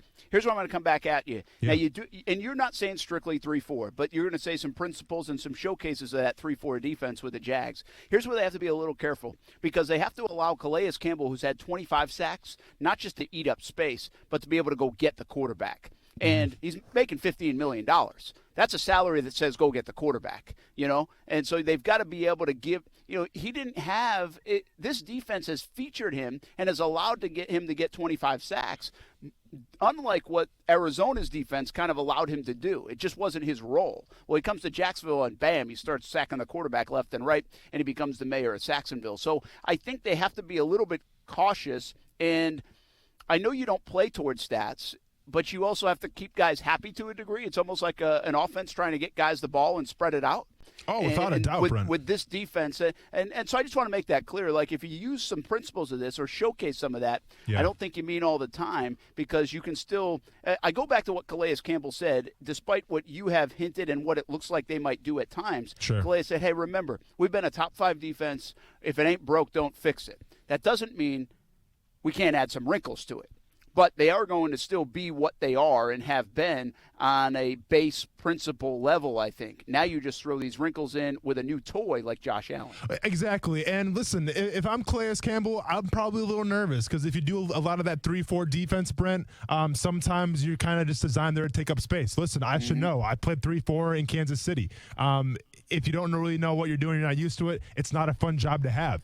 But then I'm going to tell Calais Campbell, listen, there's a gentleman by the name of Chris Jones who you're going to see week 1 take on the Jacksonville Jaguars, defensive tech from the Kansas City Chiefs. Last year, he had 15.5 sacks playing that 3 technique in a 3-4 defense. Now, the Chiefs have gone on from Bob Sutton, Coach Sutton, and there's a new coach there now where they're going to implement more of a 4-3 defense. But last year, Chris Jones in a 3-4 got 15.5 sacks. So from that perspective, and he's 6'6", 310 pounds. Calais Campbell's a little bigger than that, but I don't want to say, well, guess what? If Calais Campbell's just playing a 3-4 defensive tackle, he's not going to get his shine either. The shine will be there, I promise you, because what Capers does is he does a lot of things with a lot of people. So everyone's going to get their opportunity to shine, and that's what people need to understand. Where Calais Campbell's not going to be brought there to take up space. Calais Campbell's going to be brought there to get to the quarterback and cause havoc in the backfield. Hey, great illustration, Yeah. Good description, good evidence to support it too. I'm interested to see it, man. How much do they use it? I think it's. There's no doubt they're going to show some of it. To some degree with Josh Allen, especially being a key part in moving things around. But how much will they do it? Which weeks will they showcase the new wrinkle of this defense? Dom Capers inspired, Josh Allen inspired, Todd Wash inspired, to mix it up and show a little bit more disguise and this simplistic scheme that has now been around in the NFL for some time and had a lot of success, but as people try to figure you out more and more. And there's just one more thing I want to say about this whole 3-4 concept of what Capers is doing here with the confusion. It's fantastic, and if you do it against the Chiefs, you could have some success, but you have to remember the one downside of this thing, because we talk about the upside, Brent, but there is a downside to this defense too, and that's that if the front line's not on the same page and all of a sudden guys start getting out of their lanes a little bit when they're rushing the passer, that leaves those pockets open, and that leaves pockets open for the quarterback to make plays. So that's where the 3-4 defense in the past has kind of gone downhill a little bit. All right, hey, bowling and falling, and we take a look at our 3 guys on offense and defense next on ESPN 690. Action Sports Jax with Brent Martineau on ESPN 690 is brought to you by Best Bet Jacksonville and Orange Park. I've said to people, I've said on air, I think the next 5 to 8 years will decide if Jacksonville wants to be Birmingham or if they want to be Charlotte. Shortly after Shad Khan took over ownership and said, I want to redevelop the shipyards. The reason he wants to do that is a vibrant downtown, a vibrant sports complex, according to Khan, is something that the team needs to stay viable and sustainable financially. So the shipyards have really kind of started and stopped, but what we have now is one part of that. Action Sports Jax, weekdays from 3 to 6 p.m. on ESPN 690. Follow the wave to Atlantic Infinity during this summer's sales event. Only one Atlantic Infinity. The only one for a luxurious showroom. Only one Atlantic Infinity. The only one with a stress-free buying experience. Only one Atlantic Infinity. The only one fast, dependable service. Follow the wave to the only one Atlantic Infinity. Don't miss the summer sales event happening now at Atlantic Infinity, 10980 Atlantic Boulevard. All right, it's time for some straight talk. You wouldn't pay $100 for seats to a baseball game where you can get the same seats for $50. So why pay more on your wireless when you can get the same 4G LTE networks for up to half the cost? For $45 a month, get our unlimited plan with 25 gigs of high-speed data from Straight Talk Wireless. No contract, only at Walmart. Savings may vary. See terms and conditions at straighttalk.com. Introducing the next generation of SiriusXM with all new features, exclusively on the SiriusXM app and online. Enjoy over 100 ad-free extra channels filled with music for any mood. Create your own ad-free music stations with personalized stations powered by Pandora. Watch video of your favorite shows and performances, and listen in more places than ever because listening outside the car is now included in even more packages. Visit SiriusXM.com/connect to start listening today. savings on top of huge selection on top of rave customer reviews. That's how they do the national clearance event at Arlington Toyota. During the national clearance event, you can take your pick from over 1,000 new and pre-owned on Arlington's lot. I mean, come on, 1,000 vehicles. You know you're going to find what you want and save during the national clearance event at Arlington. Right now, during the national clearance event at Arlington, buy a 2019 Corolla LE from just $14,888. That's a pre-owned 2019 Corolla LE from just $14,888. Or buy a 2019 Tacoma SR5 from just $24,888. That's a pre-owned 2019 Tacoma SR5 from just $24,888. Plus, you get the Arlington Toyota $5,000 Advantage Club with your purchase. Just one of the tons of reasons why Arlington's earned 4.7 out of 5 stars and over 7,000 Google reviews. Arlington knows how to do the national clearance sale right, but you've got to get it while the getting is good. Shop in person, 10939 Atlantic Boulevard, and online 24/7 at arlingtontoyota.com. Get all the perks with the Planet Fitness Black Card for just $1 down. That means every time you thought, I don't have the motivation to work out, you could bring a friend, or I really need a massage, you could get one, and you could work out at any Planet Fitness worldwide. Ooh, a Planet Fitness. Just $1 down and $21.99 a month to get all the perks. Join in club or at planetfitness.com. Regularly $59 to join. Hurry, $1 down ends August 27th. Annual membership fee applies. Participating locations only. See club for details.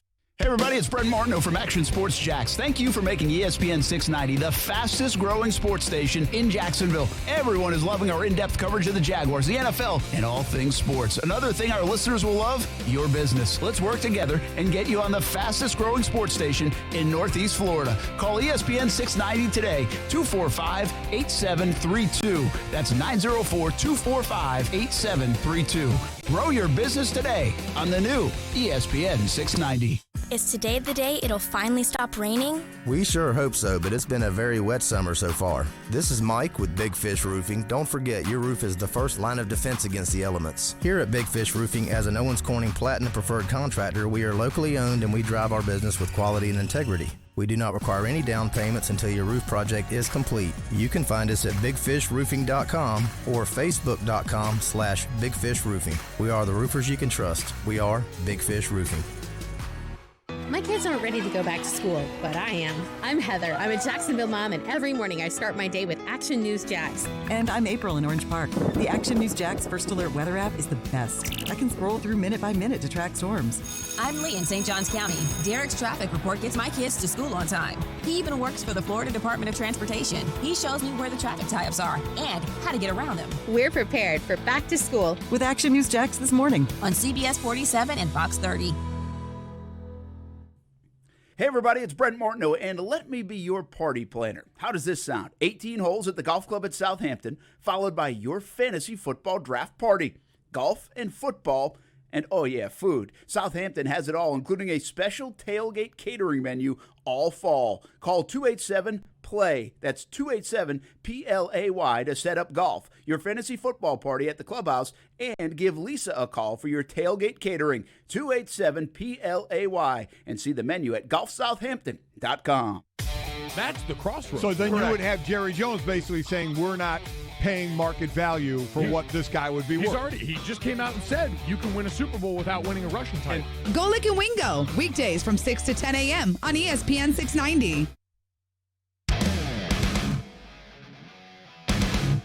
It's me, DDP, Diamond Dallas Page, the king of bada bing. This is Action Sports Jax. Bang! It's definitely a great vibe right now, and we're gonna try to keep this thing going. It's definitely been building, but like right now I'm definitely feeling more comfortable, but can't be too comfortable in this game. That's when things happen. So I know I belong. It's just I got to be consistent with it every game. So that's my main goal. Well, that's the rookie Josh Allen. He's certainly been consistent in the preseason, and he's been building. He had his best day yet last night against Miami Dolphins. Fun to watch. Has everybody in Jags Nation excited. I know everybody in that building excited as well, and why not? He's got everybody on the defensive line pretty excited too. Josh Allen with a big game against Miami Dolphins last night. Now, we'll see if they shut him down. Taven Bryan's going to play next week. We'll get to Taven in just a moment. But Josh Allen, I don't see a need to play him next week for the Jags and get him to Kansas City, get them as healthy as possible.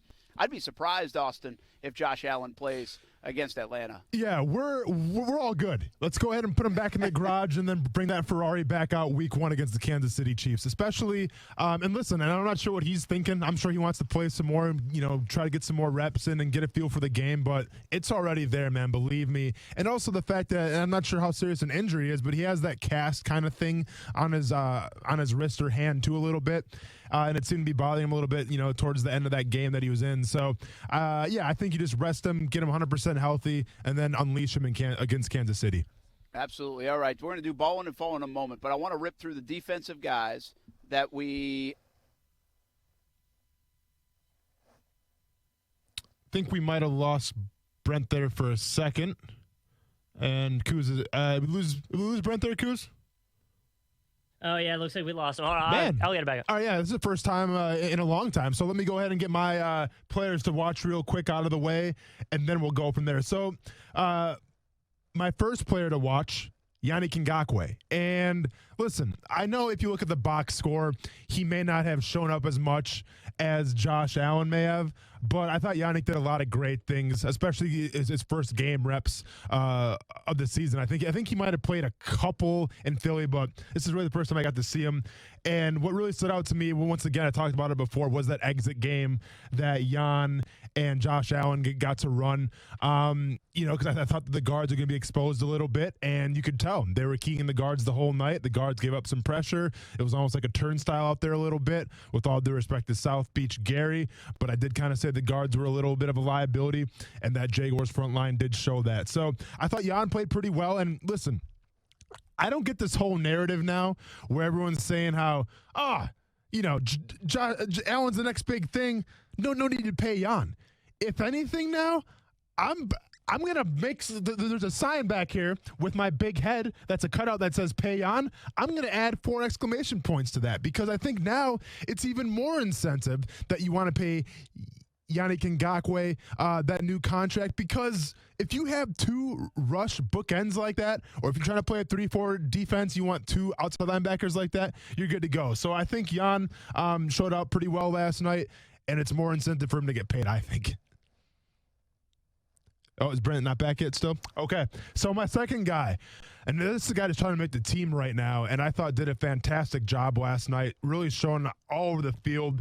Dayton Jones coming in with 6 total tackles and 2 tackles for loss. Man, I'm not sure what that room looks like right now as in terms of how many guys are trying to keep at each position. I get, there's a battle between Smoot and probably Dayton Jones at the moment. They do have another nose tackle, that 7th round pick out of Auburn, where I'm sure they'll keep him as well. But I think Dayton Jones right now is just too good to let go. We'll see how much he plays in the 4th preseason game, but I thought he made his bread last night. He was tied as the team's leading tackler last night, and he did get some great playing time. He was in the backfield causing a very big disruption, and I think Dayton's just a guy that you can't afford to lose. I think he's a veteran leader. I think he's very versatile. This is a guy in his career who's played outside linebacker. He's played defensive end. He's played defensive tackle, and who knows, maybe even nose tackle. But he has played a lot of positions. He's playing in a lot of defenses, and he seems to be taking to this defense right now for the Jacksonville Jaguars like a fish to water. So I think Dayton Jones definitely made some money for himself last night. And all things considered, I hope they keep him. We'll see how much playing time he gets in preseason game number 4. And then the last guy that I kind of called out a little bit was Breon Borders. And the big matchup that I wanted to see was Breon Borders versus Preston Williams. Well, the problem was that Preston Williams actually got some starting reps last night, rolled with the ones a little bit because for whatever reason, I guess with the depth, some of the starters for the Dolphins weren't playing. Preston Williams looked all right last night from the wide receiver position. Breon Borders, I'm going to be honest, played, I think, deep in the game, but I didn't really see much of him if he actually got on the field at all. It was kind of hard to tell. Didn't really show up in the stat line. I'm sorry, he showed up in the stat line a little bit. He had 1 tackle, but all things considered, didn't really show up too much. But at the same time, I don't think the Dolphins were really trying to, showcase their passing game towards the end there with their offensive line breaking down a little bit. So overall, Ngakoue, Dayton Jones, Breon Borders. I think Jan Dayton Jones really showed out last night. Breon Borders, I think he did okay. Didn't really get a chance to showcase too much. So that's what we're going to go with. When we get back, hopefully we'll have Brent back here with his defensive breakdowns. We'll get into Taven Bryan a little bit, and then also give away our 3 players to watch on offense last night and see how they did. Spoiler alert, I've looked better. But find out who I had last night when we get back on ESPN 690.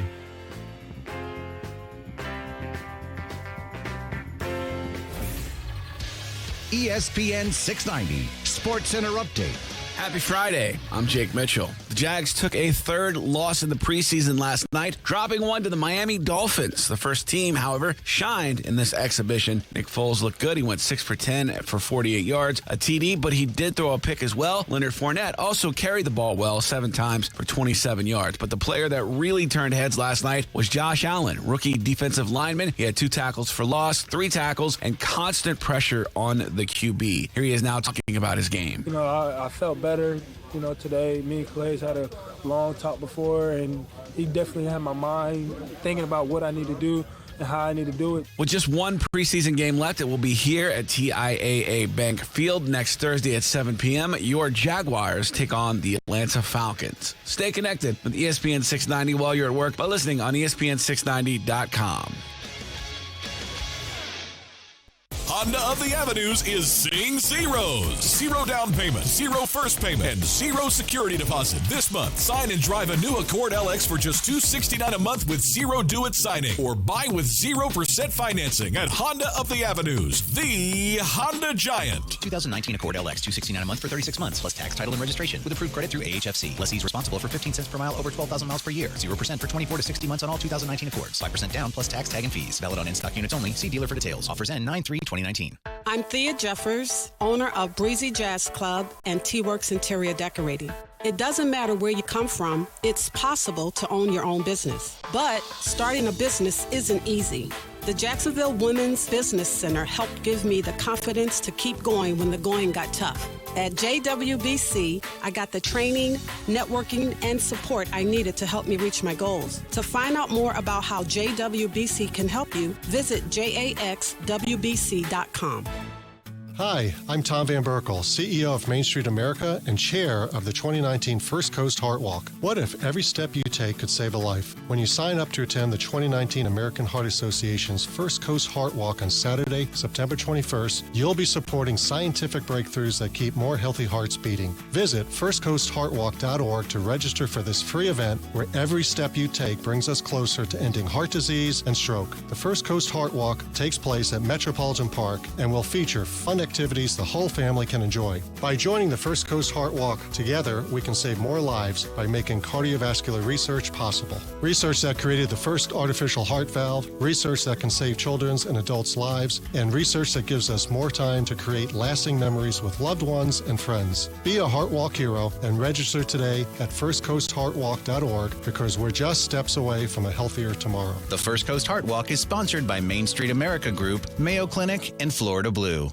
Savings on top of huge selection on top of rave customer reviews. That's how they do the National Clearance Event at Arlington Toyota. During the National Clearance Event, you can take your pick from over 1,000 new and pre-owned on Arlington's lot. I mean, come on! 1,000 vehicles. You know you're going to find what you want and save during the National Clearance Event at Arlington. Right now, during the National Clearance Event at Arlington, buy a 2019 Camry LE from just $18,888. That's a pre-owned 2019 Camry LE from just $18,888. Or buy a 2019 RAV4 XLE from just $24,888. That's a pre-owned 2019 RAV4 XLE from just $24,888. Plus, you get the Arlington Toyota $5,000 Advantage Club with your purchase. Just one of the tons of reasons why Arlington's earned 4.7 out of 5 stars and over 7,000 Google reviews. Arlington knows how to do the national clearance sale right, but you've got to get it while the getting is good. Shop in person, 10939 Atlantic Boulevard, and online 24/7 at arlingtontoyota.com. Right now at Beard's Jewelry, get 5 years 0 interest financing on anything and everything. 5 years, 0 interest financing for the entire month of August. How about a $3,000 designer setting? You pay just $50 a month. Or a $2,500 pair of diamond studs? You pay less than $42 a month. How about a GIA certified diamond with a Tacori or Veragio setting for $12,000? You pay just $200 a month. Visit beardsdiamonds.com. See the difference. Save thousands. Hey, fantasy footballers, this is Brent Martineau. Pizza, wings, and ice-cold drafts at your upcoming draft. Let's make it happen. Host your party at Renna's in Neptune Beach, the newest of 5 locations in the area. Specials available for your draft party, plus Wi-Fi and televisions. Pick the players with the fastest 40 times at Renna's Pizza, family-owned for more than 40 years. Want a fresh one? Then get to Renna's Pizza in Neptune Beach for your fantasy football draft party. And tell them ESPN 690 sent you. Hey, it's Mike Golick from Golick & Wingo. Thanks for making ESPN 690 the fastest growing sports station in Jacksonville. Clearly, it's because I'm on every morning from 6 till 10 a.m. But this isn't about me. It's about your business. Get your business noticed today. First Coast is making the switch to ESPN 690, and there's no better time to get on our team than right now. Call ESPN 690 today, 245-8732. That's 245-8732. Grow your business today on the new ESPN 690. Being in the Army National Guard is about more than just serving your country. It's about being there for your community when your neighbors need you most. The Army National Guard makes college affordable. Serving part-time lets you attend school full-time while you take advantage of education benefits that can help you graduate debt-free. If a civilian career is your goal, serving part-time allows you to work at a full-time job. The skills, qualities, and contacts you'll develop in the Guard can open doors to a great civilian career. Want to serve but worried about being away from friends and family? Part-time service in the Army National Guard allows you to serve close to home. Serving in the Army National Guard lets you have the life you want while you enjoy the many benefits of serving your community and nation. You owe it to yourself to learn more about how the Army National Guard can fit into your life. Visit NationalGuard.com. Sponsored by the Florida Army National Guard. Aired by the Florida Association of Broadcasters and this station. In an ocean of car dealers, there's only one Atlantic Infiniti. Only one Atlantic Infiniti. The only one for a luxurious showroom. Only one Atlantic Infiniti. The only one with a summer sales event. Only one Atlantic Infiniti. The only one fast, dependable service. Follow the wave to the only one Atlantic Infiniti. And don't miss the summer sales event going on now at Atlantic Infiniti, 10980 Atlantic Boulevard. What's up, poker fans? This is Allie McDeal from the Best Bet Card Rooms in Jacksonville and Orange Park. The Jacksonville Summer Series kicks off August 16th and features over $300,000 in guarantees. Satellite into the $590 main event for just $120. With the main event featuring a $200,000 guaranteed prize pool, this is a tournament you won't want to miss. Find all tournament schedules and information at bestbetjacks.com. Best Bet, where anybody can win. Really thinking that he might go to the Clippers just because we weren't hearing anything about the Clippers, and real G's move in silence, and Kawhi Leonard isn't. Put it on the poll, Guillermo. Do real G's move in silence? The Dan Le Batard Show with Stu Gatz. Weekdays from 10 a.m. to 1 p.m. on ESPN 690. Brent Martineau. You see him every day on CBS 47, Fox 30, Action Sports Jax. Austin Lane. He's a former Jag star and current MMA fighter. Broadcasting live from the Anajar and Levine studio. This is Action Sports Jax on ESPN 690 and ESPN690.com. Hey, welcome back to Lake City, Columbia. Brent Martineau here, Action Sports Jax. Austin Lane in the studio back in Jacksonville, and for good reason. Hey, how about this, Austin? Nice job on the last segment. I think I fried the equipment. It's that hot. I didn't. Mother Nature did. Oh, someone's going to be in trouble, though. Couldn't handle it. No, well, it's okay. It just you know when your phone like kind of overheats. Okay, yeah. You ever have that? Of course, like at the beach or something? Yeah, yeah. I think that's what just happened. So I cooled it off, and we should be good to go. But it did make me nervous. I'm not going to lie. It sounds like we need to get like a Yeti cooler sponsorship in here or something like that. We can put like in a cooler the whole time.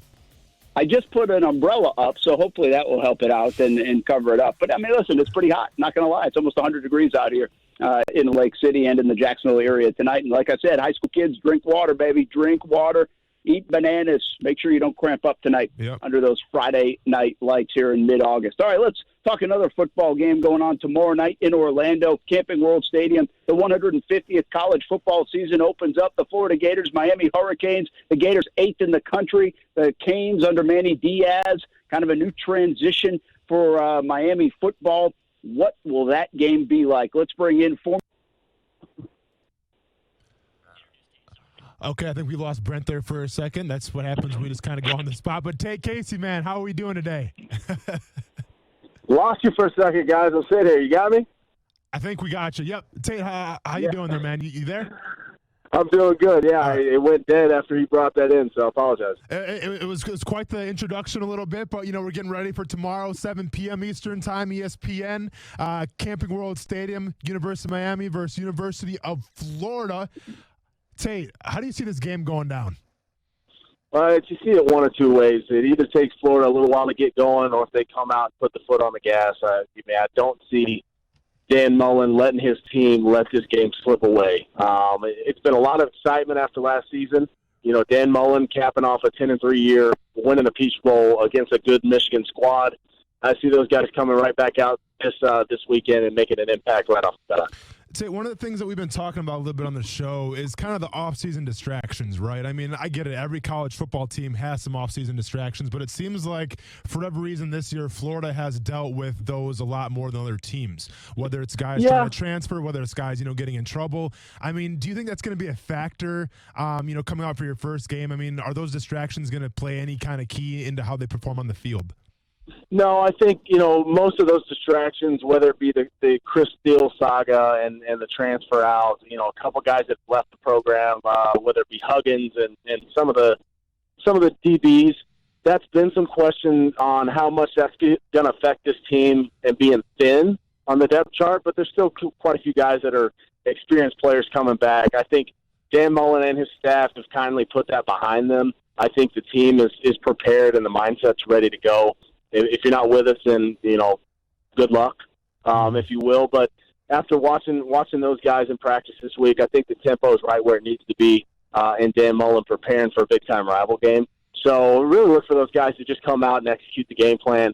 And like I said, if Florida does that with a redshirt freshman quarterback starting for Miami and Jaron Williams this week and 2 freshman tackles on the offensive line, I look for Todd Grantham to really lick his chops and pin their ears back.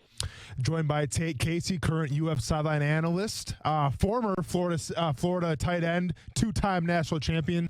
So you played the tight end position. You kind of brought up a great point here with those tackles of Miami. I think if you want to look at any kind of interesting fact with the Florida Gators right now, it's their offensive line. There's a lot of question marks. There's a lot of young guys there. Playing that spread offense, what Mullen loves to run now, which he kind of established last year a little bit. Is that spread offense kind of a cool thing to kind of cover up some of the maybe, the skill positions as far as the tackles are concerned, where maybe they don't have the best guys on offensive line, but that offense that Dan Mullen runs can kind of cover up some of their downfalls a little bit? Yeah, and I don't know if necessarily I'd say they're pitfalls more than just give them some help. Last year going into the season, I think the questions around the program and the offense were more so on the quarterback position. And you saw with the strength of the offensive line, they were able to get the run game to take some heat off Felipe Franks. This year, I think it's the exact opposite. As you mentioned, one thing I'm going to be keying in on a lot this weekend is the offensive line. But the difference being is you got so many backs and so many horses in the stable at those skill positions that you can kind of take the heat off, get the ball out quick, get some run game on the perimeter going, and really distribute the football. That takes a lot of heat off the offensive line. That lets your defense pin their ears back on you and bring those blitzes. I think if Dan Mullen had his way, he would hope that Miami tries to play a little bit of man-to-man coverage and really rely on his offensive skill position. I think probably the biggest concern is Miami's got a pretty solid defense, pretty solid defensive line. And Felipe Franks coming into this season, well, there is a little bit of a hype around him. I'm not ready to call him a Heisman hopeful yet, but he's expected to make some kind of progression this year. What do you expect to see from Felipe Franks the first game against Miami, which is, all things considered, a pretty solid defense? I'd like to see him step up right where he left off. He's played against great defense in a league with the SEC where you see great defenses week in, week out. I think the one thing I want to see out of him is take that next step and really build himself into a leader, build himself into a guy who can, make those calls at the line of scrimmage when he sees something that's not going to go well for him. I think Dan Mullen is going to give him some leash when it comes to that as we start out. But, with the offensive line up front, he's got to trust his guys. And I think that, like I said, going into this matchup, that's the one question mark for most Florida fans. That offensive line's got to be able to accommodate, work on the fly and accommodate and make sure that they take care of those blitzes, those defenses. You can't have any mental lapses, if you will. UF sideline analyst Tate Casey. So, are you going to the game tomorrow? Are you see a college game day in the morning, or what's the plan for tomorrow? I'm gonna eat breakfast with the family and actually enjoy a little Saturday morning before heading out. But I'll be on the road late morning, get down there and get ready to call. Got a couple things pregame before the pregame show starts, and then we'll get the pregame show going about 3 hours prior to game time. And after that, man, just ready to watch some football. It's finally back. Sounds like a plan, man. We're all gonna be watching. And hopefully it's a good game. Obviously, I think Vegas has it right now. It's 6 or 7. Hopefully, it's a little closer than that. I'm sure you hope it's a little more of a wide margin than that. I think we got Brent back now too, obviously. So, maybe, what's up, guys? Hey, man, how you Holy doing? cow! Hey, Tate, I just want to know this: when adversity strikes tomorrow night for the Florida Gators, are they going to be able to rebound like I just did? Absolutely. I mean, this team is in year 2, man. This ain't year 1. It's year 2. Dan Mullen's expectations, the culture's changed a little bit. I see this team being able to kind of work on the fly. I think we're going to have kinks.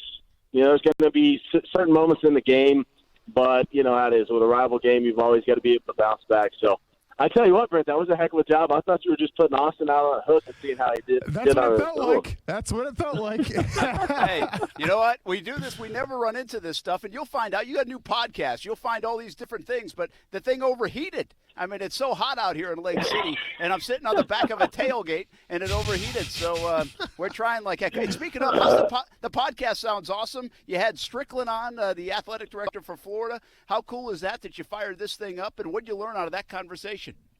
I'll tell you what, man, it's been a long time coming. It's been something it's been in the works for a little bit, but was really excited to get that on and have the guests that we had. We had Scott Strickland, which was an unbelievable conversation with some really good insight on stuff we don't hear much about. And if you didn't get a chance to catch it, hit me up, follow me on Twitter at Casey84.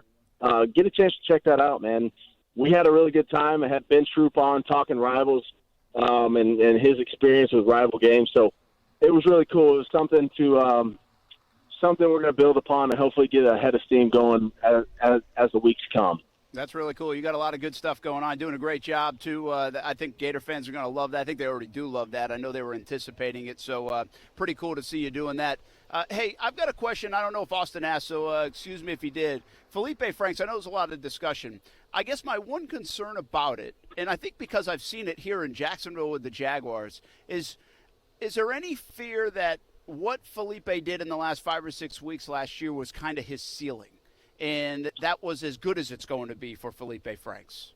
I don't think there's, if you ask me, I'd say no. With Dan Mullen, I think he's always taken the approach that, you either get better or worse every day. I think with Felipe Franks, obviously the build is there. He's a big kid. He's a fast kid when he runs the ball. And not only that, he's still got a lot of room to grow in the passing game. And I think Dan Mullen's offense is really caters towards quarterbacks, and he still has – if you watched Florida last year, we still didn't stretch the field as much as we could. We relied a lot on the run game. I think this year Dan Mullen's finally got a lot of pieces to the puzzle when it comes to skill position guys, and a lot of guys who can run downfield, and we saw that a little bit later in the season with Van Jefferson and Josh Hammond and some of those receivers. But I think you'll see Freddie Swain and a lot of guys starting to get in the mix as we stretch the middle of the field. We've got receivers that finally understand the concept of beating man coverage. So I think you'll see a lot more of that as we get into the SEC schedule as well. Hey, all Gators all the time for Tate Casey on his new podcast. Good luck with that thing, man. I hope you'll join us, and we'll help you promote it if you're up for that. But it's going to be a lot of fun in the fall, and this one should be really fun in Orlando tomorrow night. Absolutely, guys. Appreciate y'all having me on. Have a great weekend, and go Gators. All right, man. You, man. Gators in Miami play tomorrow night, 7 o'clock. I hope you covered a lot of things, Austin, there as I was ducking away. But we'll get our prediction a little bit later. But yeah. Tate obviously knows that Gators team in and out. And I wouldn't say heavily favored Gators, although I kind of feel like they are. You'll see with my prediction in a little bit. Not a knock on Miami. I just think where the states of the two programs are. But I think it's fair to question a lot of things with both programs, even as this college little lifter takes place tomorrow night. Yeah, absolutely. And obviously Tate Casey, he is a Florida guy, but he seems very confident, and I think he should feel confident. I think there's a lot more question marks right now with Miami than there is with Florida. I mean, the only question mark that Florida has is that offensive line, but kind of like we discussed a little bit, when you're running that spread offense with Dan Mullen, I think it can kind of cover up some things that you may lack on the offensive line a little bit, just with the coverage that they run and just the scheme that they run. So I like Florida from that aspect. I think Felipe Franks, like he said, can take a next step up. And then on Miami's side of the ball, they're playing a guy who, all things considered, has not played in a college football game yet, Brent. So there's a lot of pressure on him. It's going to be a pretty intense environment. So all the pressure right now, I feel like, is on him. I think the pressure could also be on Florida being, the heavy favorites here, but I think Florida's going to get it done. All right. Hey, Kuz, let's keep it here. Is Weber there? No, not yet. Oh, he's not. He's late. 4:45. I thought we were going to talk a little high school football. Let's take a timeout. On the other side, do you want me to start talking high school football too, Brent, or what? I can do everything today, I guess. Listen, man. You're a co-host of the show. Oh, I know, man. We're not handicapped in any situation. No, you sir. can handle it. No, sir. I was just a little disappointed I didn't get my three guys in on defense. That's a good point. Well, how about did you see anything? Did you see anything about Ronnie Harrison? Because it was kind of quiet. That was one of my guys to watch. We talked a lot of Josh Allen. That was one of my guys to watch. Anything on the defensive side from Ronnie Harrison last night? Yeah, I think it was kind of quiet on his part. I'm not sure if he flashed or not in the box score at all. I think if he didn't really flash so in a bad way, it's kind of a good sign as well. So I think he did okay. Kind of like the same thing with Breon Borders. I had Breon Borders too and didn't really flash that much. But anytime we're not talking about you in a bad sense, that's probably a good thing as well. All right, let's talk some high school football when we come back. I'm live in Lake City, Columbia, back at it. Umbrella over the technology so it doesn't overheat. It's like I'm hatching an egg over here. Might be a bad analogy. But Action Sports Jacks on ESPN not a good 690 rolls on right after this. Stuart Weber in to talk some high school ball, and the Friday Night Blitz regular season starts tonight. This is Golick and Wingo. Here is Will Kane, ladies and gentlemen. Jerry Jones meant nothing. It's quite clearly a joke. Can we not try to use victimhood as our ace of spades in the ultimate card game of life? You know what this is? Rocky Arsenal using something to negotiate. Yeah. It's not victimhood. It's not a plague sweeping society. It's, okay, you said something, and I'm going to use it to my advantage. That's it. Golick and Wingo, weekday mornings at 6 Eastern on ESPN Radio and ESPN2. Tax problems can be extremely stressful and cause financial devastation. The tax attorneys at J. David Tax Law are right here in Jacksonville to be your personal advocate and resolve your IRS or state sales tax issues. J. David Tax Law focuses on your needs and case outcomes. Don't be fooled by these big out-of-town tax companies that only focus on getting you to sign up and pay without even working with an attorney. At J. David Tax Law, only highly experienced tax attorneys will represent you. Get the help you need with tax debt, payroll taxes, bank levies, wage garnishments, tax liens, and unfiled returns. If you have federal or state sales tax debt, have a sit-down with J. David Tax Law. Your first step is a no-cost consultation. Call J. David Tax Law at 904-507-4777, 904-507-4777. Peace of mind only a click or phone call away, 904-507-4777, or go to jdavidtaxlaw.com. Hey, what in the name of Lester Jackson are you doing? Oh, hey, boss. Well, since these folks are out of town, I figured I had time to make a Sammy. You what? Yep. It's a peanut butter banana sandwich, just like Elvis. Wait, when are the owners of this place getting back? Well, the social media account says tomorrow around noon, so relax. Huh. Well, don't leave a mess. That would be rude. Boss, how is it possible in this day and age that folks like this don't have safe touch security? Beats me. Seems like a no-brainer. Yeah, I mean, from the two-way communicator to the crash and smash technology to video monitoring. Hey, if these folks had safe touch, we wouldn't be within a mile of this place. And that's why we live by the Crooks or Us motto. Stay away from safe touch houses. Yeah. Hey, pass the bread, will ya? Crooks know to stay away from Safe Touch houses. Hi, I'm Lester Jackson, president of Safe Touch Security Systems. No one beats our technology or our price. Call Safe Touch today at 888-723-8682 or go to safetouch.com. State license number EF233. Get all the perks with the Planet Fitness Black Card for just $1 down. That means every time you thought, I don't have the motivation to work out, you could bring a friend. Or, I really need a massage. You could get one. And you could work out at any Planet Fitness worldwide. Ooh, a Planet Fitness. Just $1 down and $21.99 a month to get all the perks. Join in club or at planetfitness.com. Regularly $59 to join. Hurry, $1 down ends August 27th. Annual membership fee applies. Participating locations only. See club for details. Talking to Chris Long, have you at all had any itch about playing again? I'm not going to lie, I get the itch from time to time. If I ever got an opportunity that was right for me, and I'd look at it. Go Lick and Wingo, weekdays from 6 to 10 a.m. on ESPN 690. Trey Wingo here from Golick and Wingo. Hey, Jacksonville, guess what? Stuart Weber is here. Finally, someone who knows something about sports. You're listening to Action Sports Jacks with Brent Martineau and Austin Lane on ESPN 690 and ESPN690.com. Stuart Weber's arrival.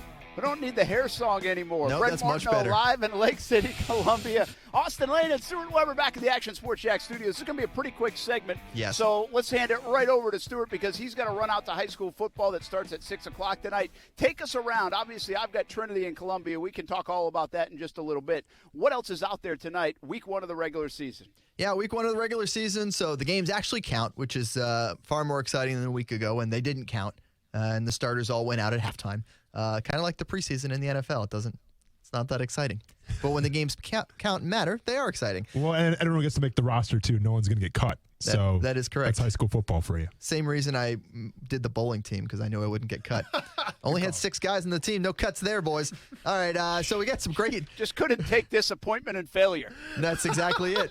Give that guy a trophy. Same reason I was on the track team. We didn't have cuts on that one either. It was great. Or cross country. So I guess none of my teams. Anyhow, high school football tonight. We got some good ones to get things started. Of course, as you mentioned, the game of the week in the entire state, much less our viewing area, is, of course, Trinity Christian and Columbia, and that's why we're there, because we're the best. So there you go. We'll be at that one, of course, tonight. So many other great games. I'm heading over to the Graveyard in a little bit. They get started at 6 o'clock, which is, that's a little over an hour from now. So I am actually now rushing more in my head because I just realized that's 1 hour from kicking off. 6 o'clock kickoffs, folks, in Duval County. So don't forget about that. They're taking on an Orlando Jones team that won 10 games a year ago. So good out-of-town team coming to town to take on the Reigns Vikings. That one should be pretty exciting. Then we got some good inter-county clashes as well. Fleming Island at Clay is the one I'm kind of keeping an eye on. Coach Damien Springs over at Fleming Island really has that program humming. We'll see how Clay does moving on from Coach Hoekstra, new coach there. Marcel Robinson will be there for the end of that game, so hopefully a doozy out there. Should be a lot of fun. And then you got over in St. Johns County, Nice and Ponte Vedra, another situation with 2 schools with new head coaches. That should be interesting as well. We'll have a camera there. And I'll give you one more from Clay County that's kind of a sneaky, interesting game to me. Oakleaf at Orange Park. Mm-hmm. A lot of people are really high on Oakleaf, and they should be. They got a couple Miami commits and a quarterback who's going to end up going somewhere good, D1 eventually.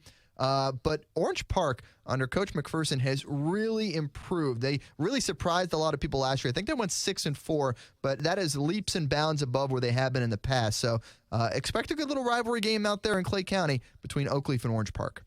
All right, good stuff, man. And this is going to be fun. A lot of fun tonight, what we're doing with ESPN 690, calling the game. Kevin Sullivan has just arrived, Hall of Fame. In fact, he's right here. He just walked up behind me. So we're getting ready for that game tonight. Trinity and Columbia should be a good one. And nobody does it better. Stuart Weber, he leads all our Friday Night Blitz coverage. Check it all out on TV, radio side, all the social media channels. And he'll be calling in with updates throughout the night on the ESPN 690 broadcast as well. Go have some fun, man. It should be a good one. Always do. And, of course, join us at 6:53 on the TV side, by the way. We'll do a little whip around the area, talk a little more high school football on Fox 30. We're bringing the whip around to you tonight on the Friday Night Blitz regular season, week number 1. We come back, we talk more football. We've got our Gators-Canes prediction, and I'm not done with the Jags just yet. Some interviews from the locker room, and the 3 players we said to watch on offense. How did they do? It's all next on ESPN 690. Action Sports Jacks with Brent Martineau. Weekdays from 3 to 6 p.m. We're happy to be joined by Jenna Lane of ESPN. It's actually my first time interacting with Austin, too, so no relation here. Well, Jenna, that was my first question was, have you been to any family reunions in Chicago? Because I don't think I've ever seen you before. I just want to make sure, though. And by the way, Jenna, let's just make this perfectly clear. It's a really good thing you're not related to Austin. Oh, wow, Brent. Oh, really? Yeah, oh, wow. That's how you feel about it. Okay, it's just Brent. a really good thing. Off to a good start. On ESPN 690. Honda of the Avenues is seeing zeros. 0 down payment, 0 first payment, and 0 security deposit this month. Sign and drive a new Accord LX for just $269 a month with 0 due at signing. Or buy with 0% financing at Honda of the Avenues, the Honda Giant. 2019 Accord LX, $269 a month for 36 months, plus tax, title, and registration, with approved credit through AHFC. Lessees responsible for 15 cents per mile over 12,000 miles per year. 0% for 24 to 60 months on all 2019 Accords. 5% down, plus tax, tag, and fees. Valid on in-stock units only. See dealer for details. Offers end 9/3/2019. Summer's here, and there's no better time to hit the road. At AutoZone, we have the Duralast batteries you can rely on to drive with confidence. They're proven tough, even in the most extreme conditions. That's because they're designed to improve performance and provide your ride with a powerful startup. And they're available only at AutoZone, America's #1 battery destination. Visit us at AutoZone.com to get everything you need and start the job fast. Based on data from the NPD Group Incorporated, Car Care Track 12 months ending December 2018. Get in the zone, AutoZone. Here's Tony Romo for Skechers Slip-On Footwear. Now that I've hung up the cleats, I like to wear a more comfortable shoe. In fact, I like to wear the most comfortable shoe. Skechers Slip-Ons. Skechers Slip-Ons are simply the best. For one thing, there's no laces, so they just slip right on. Then there's the Skechers Air-Cooled Memory Foam. It cradles your feet and provides unbelievable comfort that lasts all day long. Skechers Slip-Ons are the most comfortable, easy-to-wear shoes I've ever worn. Try Skechers Slip-Ons with Air-Cooled Memory Foam today. Skechers. Comfort included.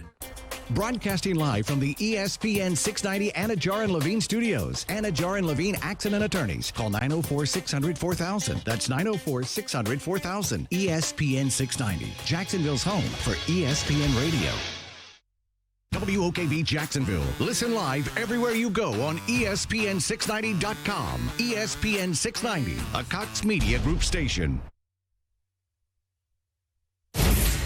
ESPN Radio Sports Center.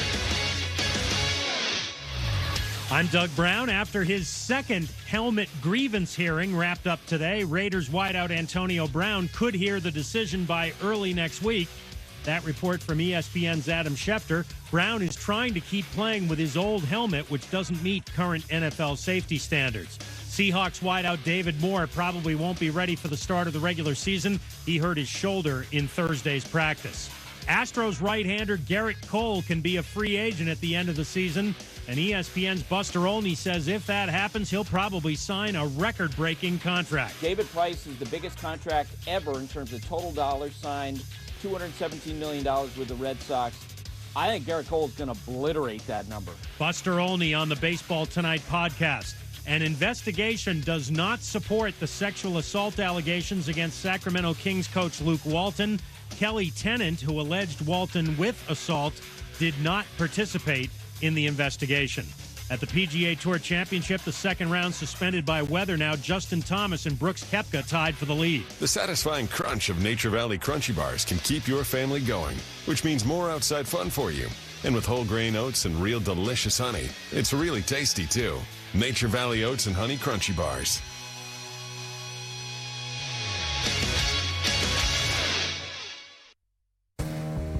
Brent Brent Martineau. You see him every day on CBS 47, Fox 30, Action Sports Jags. Austin Lane. He's a former Jag star and current MMA fighter. Broadcasting live from the Anajar and Levine studio.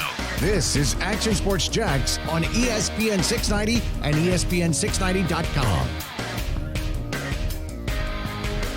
Hey, we're getting closer and closer to game time. 7:30 kick tonight between Columbia and Trinity Christian. Best game in the state. We got it for you right on ESPN 690. We'll even show a little video, assuming everything works. Yeah, we're taking a little chance, but we want to do it.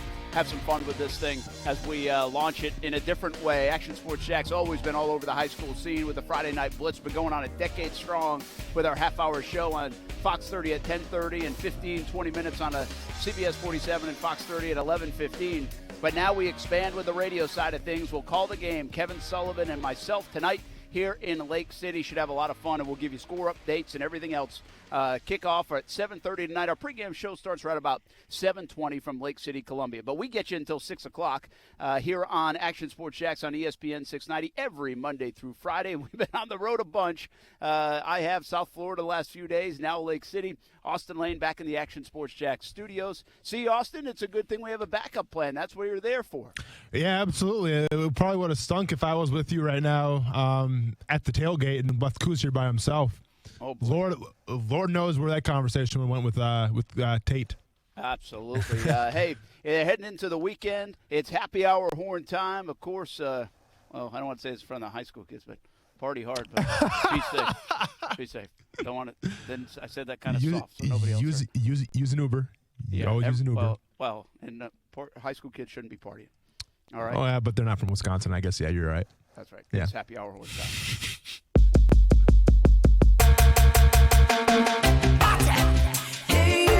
Y'all no make nobody come between us. Y'all make nobody come between us. Oh, cherry baby. As the careless party now begin, see the beautiful ladies marching in. There's enough for everyone to win. We're gonna make this party the best thing happening. This is my favorite place. Nothing will replace, no. Nothing. Anything goes. The gangsters are rolling, half-face smiling. Heads up, think of the rhythm, what you're drinking. Anything goes. Hey. Grab a drink, get a shot, sip your Star Tenders unless you're in high school. Then grab a Capri Sun, grab your homework, finish it, and stay in school, kids. And play hard tonight on the football field. Vita de Luis recently got a 94 rating. A locally owned tequila right here in Jacksonville, made in Tequila, Mexico, shipped directly to Jax Beach. Make your own recipes with Vita de Luis tequila, one of the smoothest tequilas you'll ever taste. Locations, recipes, and merchandise. Visit VitaDeLuis.com. Of course, drink responsibly. All right, man, let's get to the offense now. We did our defensive guys, or at least you did, during the overheat session here in Lake City. But, okay, go offense now. I'll begin if you don't mind. I Go had ahead. D.D. Westbrook as one of the guys to watch, and he scored a touchdown. He took a big hit, got back up, and he obviously is a favorite target of Nick Foles. I think we learned that a bit last night. Yeah, without a doubt. I feel like one of our guys is going to do well. One of our guys might have struggled a little bit, and I had Chris Conley, and I think D.D. Westbrook was the obvious target. I think they had the most chemistry last night. It was great to see him get up after that hard hit, get a touchdown. I think D.D. Westbrook's a guy that's, all things considered, everyone's watching fantasy football for purposes like that. That might be the guy that you want in your fantasy football team. I still think Chris Conley, though, had a rough night last night. They did run a go route with him. A little pass interference got called, I think, and that's pretty much the end of that story. I don't think Conley even really had a catch, if I'm not mistaken. But overall, D.D. Westbrook shined through a little bit. I'm curious to see DJ Chark, with that concussion now. Hopefully it's a minor thing. You can come back for week one, because I was looking forward to see DJ Chark too a little bit in that offensive scheme. Yeah, and Terrell Pryor, he had a nice little catch across the middle. It was only a couple-yard gain. And I think tweaked again that hamstring. So that was right? Did I see that right? I got to double-check that. Yeah. I don't want to speak out of turn, but I'm pretty sure he tweaked the hamstring again last night in that game. I don't know where he is on their depth chart, but now with the DJ Chark injury and how long it takes him to get back, in a couple weeks might be enough for the concussion, but they definitely want to go. They want to have to be careful with that. I'm intrigued by Terrell Pryor and where he fits in their wide receiver situation. But if he can't stay on the field, which he hasn't been able to much of the preseason, that's an issue. That's definitely an issue, and the fact that he's not playing special teams either. You know, you brought that up yesterday. Usually when you're pretty much, a vet like that, you're not going to play too many special teams. So he is a big body. He is he's kind of the outlier on that in that wide receiving core, where he's a little bit of a different build. But the hamstrings, if he hurt it again, that's a serious thing. And also the fact that he did, by the way. Okay, he did. He hurt the hamstring again. Now it's not considered serious, but it's a hamstring, which means he probably came back too early from the hamstring he already had. Yeah, and then, I think C.J. Board's a guy last night that kind of showed out a little bit. He had 4 catches, 56 yards, longest to 25. I mean, I like that. He should have caught that one, though, on 3rd and 14. Yeah, I know. And then you had Trey McBride as well for, 3 for 31, longest to 12. And I think we should probably be remiss, Brent, if we didn't mention, I think Minshew looked pretty good last night.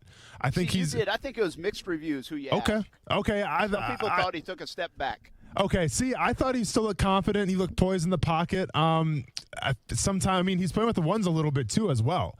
And I thought with that he looked okay. I'm curious to see if they just have Alex Magoo now for the whole 4th preseason game, or do you think you're going to have Gardner Minshew at least for a half or so, or just a quarter? I think you keep him for first quarter to a half in there. You got to get him out there again. Why not? It should be the last time he'll play this season. And then I think you go Magoo.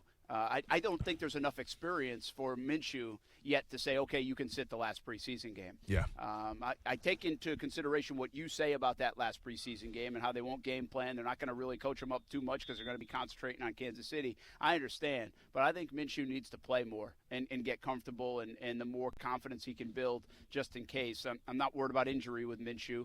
You can't with the backup QB. So I think he should play probably a half of football, and Magoo will get the second half. All right. Who was player Jawan numero Taylor. dos? Oh, yeah. Well, actually, Jawan Taylor was my number one guy to watch in the football game. And it was cool talking to him after the game because he really appreciated the moment. He made it to the NFL. You dream about that. And I thought it was pretty cool how he appreciated the moment, talked about it with us after. And I think he played well, man. You'll be a better judge on that offensive line. But the plays I saw, I thought he did a nice job, and I think he checked the box, Jawan Taylor did last night. So I'm going to say this, because I am the marketing genius that I am here. Jawan Taylor's got to get some kind of endorsement deal with some kind of maple syrup, because he was handing out some pancakes last night. Whoa. And I thought he showed good grit. I thought he showed, what kind of all the pomp and circumstances been about him coming out of the NFL draft, where he plays with a little bit of a mean streak. I thought we saw that last night. Now there's a few plays here or there where the defensive end kind of used their hands a little bit and kind of threw Jawan Taylor off. But all things considered, I think Jawan Taylor had himself a very good night last night. I mean, let's be honest, it was his first NFL game in the preseason, and I think he delivered. So, yeah, that was a great pick. Did Tom Coughlin call you this morning? No. Why? Oh. Well, because you've used grit on the show like 5 times already, so I was just curious. No, that was in one of the words that I wrote down for the show, where I always try to incorporate some words that I try to – no, I'm just kidding. I like it. No, all I'm right, just kidding. Havoc, yeah. James O'Shaughnessy, it was another guy. I didn't really see much from him. So I said if he had a good game and if he showed me something, I'm going to maybe pick him as like this breakout season and his best season in the NFL. Again, not Pro Bowl and all that, but a guy that can really contribute and thrive in Nick Foles' offense and DeFilippo's offense. I didn't really see much to kind of sell that to everybody. Yeah.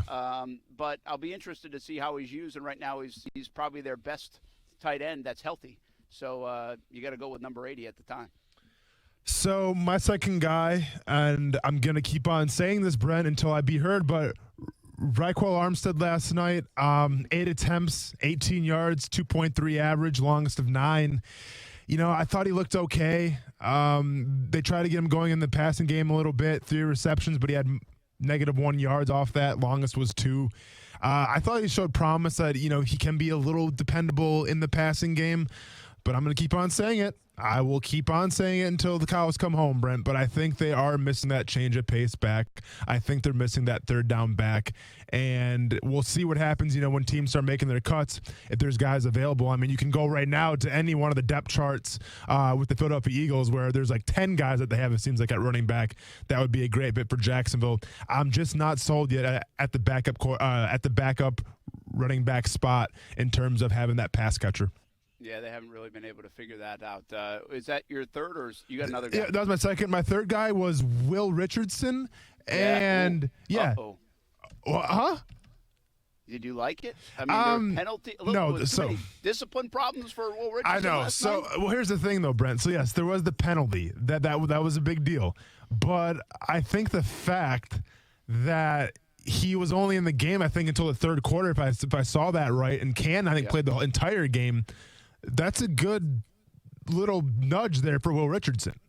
I think that if you're keeping Cannon a little more than Will Richardson, one would suggest that Will Richardson might be the guy. And this is a guy, like I've been, campaigning about, where if it's neck and neck between Cannon and Richardson, I'm always going to take the bigger guy. I'm going to take the taller guy, and Will Richardson is that. So I'm not saying that he locked up the starting spot last night, and he did have that penalty, and that wasn't a good look.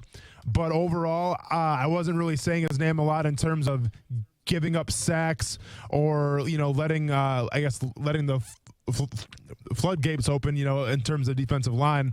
So I thought he did pretty well for himself last night, and the fact that Can was in a lot longer than he was is a good sign for Will Richardson. All right, in 2 minutes, we'll hear from one of the offensive stars from last night and one of the offensive stars he hopes to be all season long, Leonard Fournette. My conversation with number 27 coming up right after this, and a little ballin' and fallin' as well as we get ready to kick off high school football season, regular season style. Trinity Christian, Columbia, game of the week on ESPN 690 at 7:30. We'll have the call and all the social media platforms. Have a little video, too. And then at 10:30 tonight, Fox 30, 11:15 on CBS 47 and Fox 30, the Friday Night Blitz. More football talk, plus a Gators and Canes prediction before the end of the show, all on the way. Action Sports Jax with Brent Martineau on ESPN 690 is brought to you by Best Bet Jacksonville and Orange Park. Oye, amigo, it is the Dan Le Batard Show on ESPN Radio. Is Max Muncy a great name for a power hitter? 80% of the audience said yes. It's hard to get better than that, right? Max Muncy? Well, let's see. Can we do better than that? Can anyone do better than Max Muncy? Home Run Smith. That's a great one, Chris. You did great work there. Home Run Smith. The Dan Le Batard Show with the Stugatz on ESPN Radio and ESPN News. Get all the perks with the Planet Fitness Black Card for just $1 down. That means every time you thought, I don't have the motivation to work out, you could bring a friend. Or, I really need a massage. You could get one. And you could work out at any Planet Fitness worldwide. Ooh, a Planet Fitness. Just $1 down and $21.99 a month to get all the perks. Join in club or at planetfitness.com. Regularly $59 to join. Hurry, $1 down ends August 27th. Annual membership fee applies. Participating locations only. See club for details. All right, it's time for some straight talk. You wouldn't pay $100 for seats to a baseball game where you can get the same seats for $50. So why pay more on your wireless when you can get the same 4G LTE networks for up to half the cost? For $45 a month, get our unlimited plan with 25 gigs of high-speed data from Straight Talk Wireless. No contract, only at Walmart.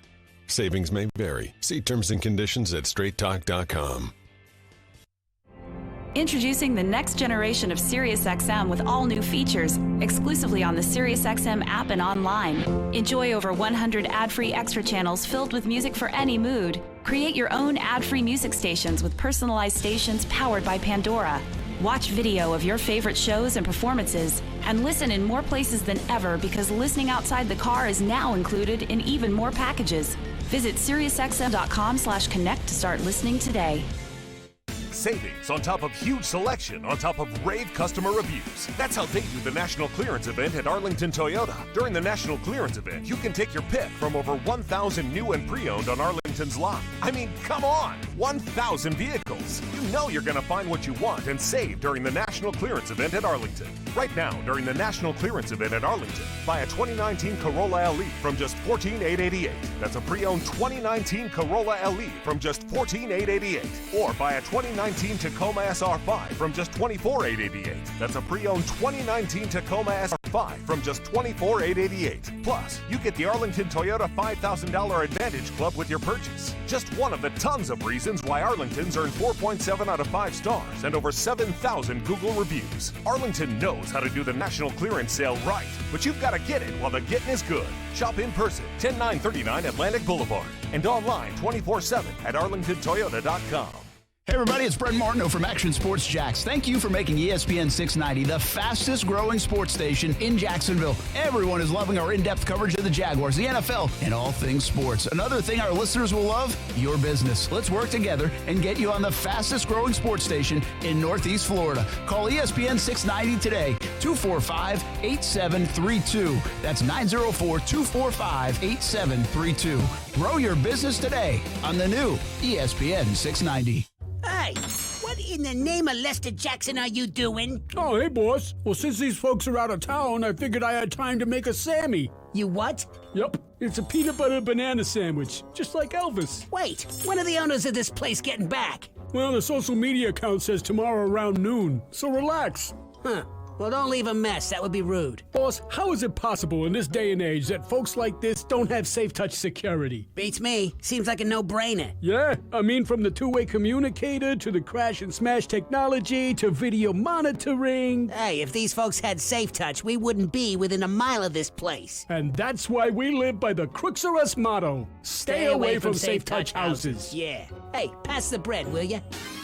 Crooks know to stay away from Safe Touch houses. Hi, I'm Lester Jackson, president of Safe Touch Security Systems. No one beats our technology or our price. Call Safe Touch today at 888-723-8682 or go to safetouch.com. State license number EF233. Tonight's pregame show is sponsored by Mr. Chubby's Wings. You want the best wings in town? Mr. Chubby's Wings is the place to go before the game, during the game, and after the game. Chub it up at Mr. Chubby's Wings. Look at Jerry Jones' face when he said what he said. He looks pissed. He's had this man's back while paying him in excess of $5 to $6 million. The Stephen A. Smith Show, weekdays from 1 to 3 p.m. on ESPN 690.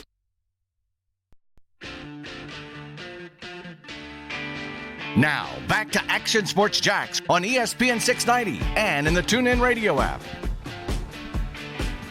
Hey, back Lake City, Columbia. Brent Martineau here, Action Sports Jax. Austin Lane and Coos in the studios holding down the fort. Kevin Sullivan has arrived, Hall of Famer. He will call the game with me tonight, Trinity and Columbia. We can't wait to get after it, 7:30 tonight, right here on ESPN 690. And again, we're going to try the video platforms.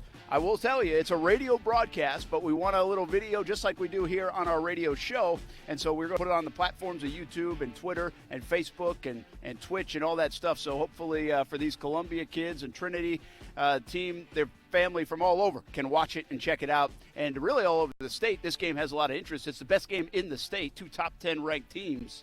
Number 4, Trinity, number 10, Columbia, and they get to prove that worth here tonight at 7:30. Hey, let's talk about proving some worth. Leonard Fournette, man, we talked about him earlier in the show, and we saw some good flashes from Leonard.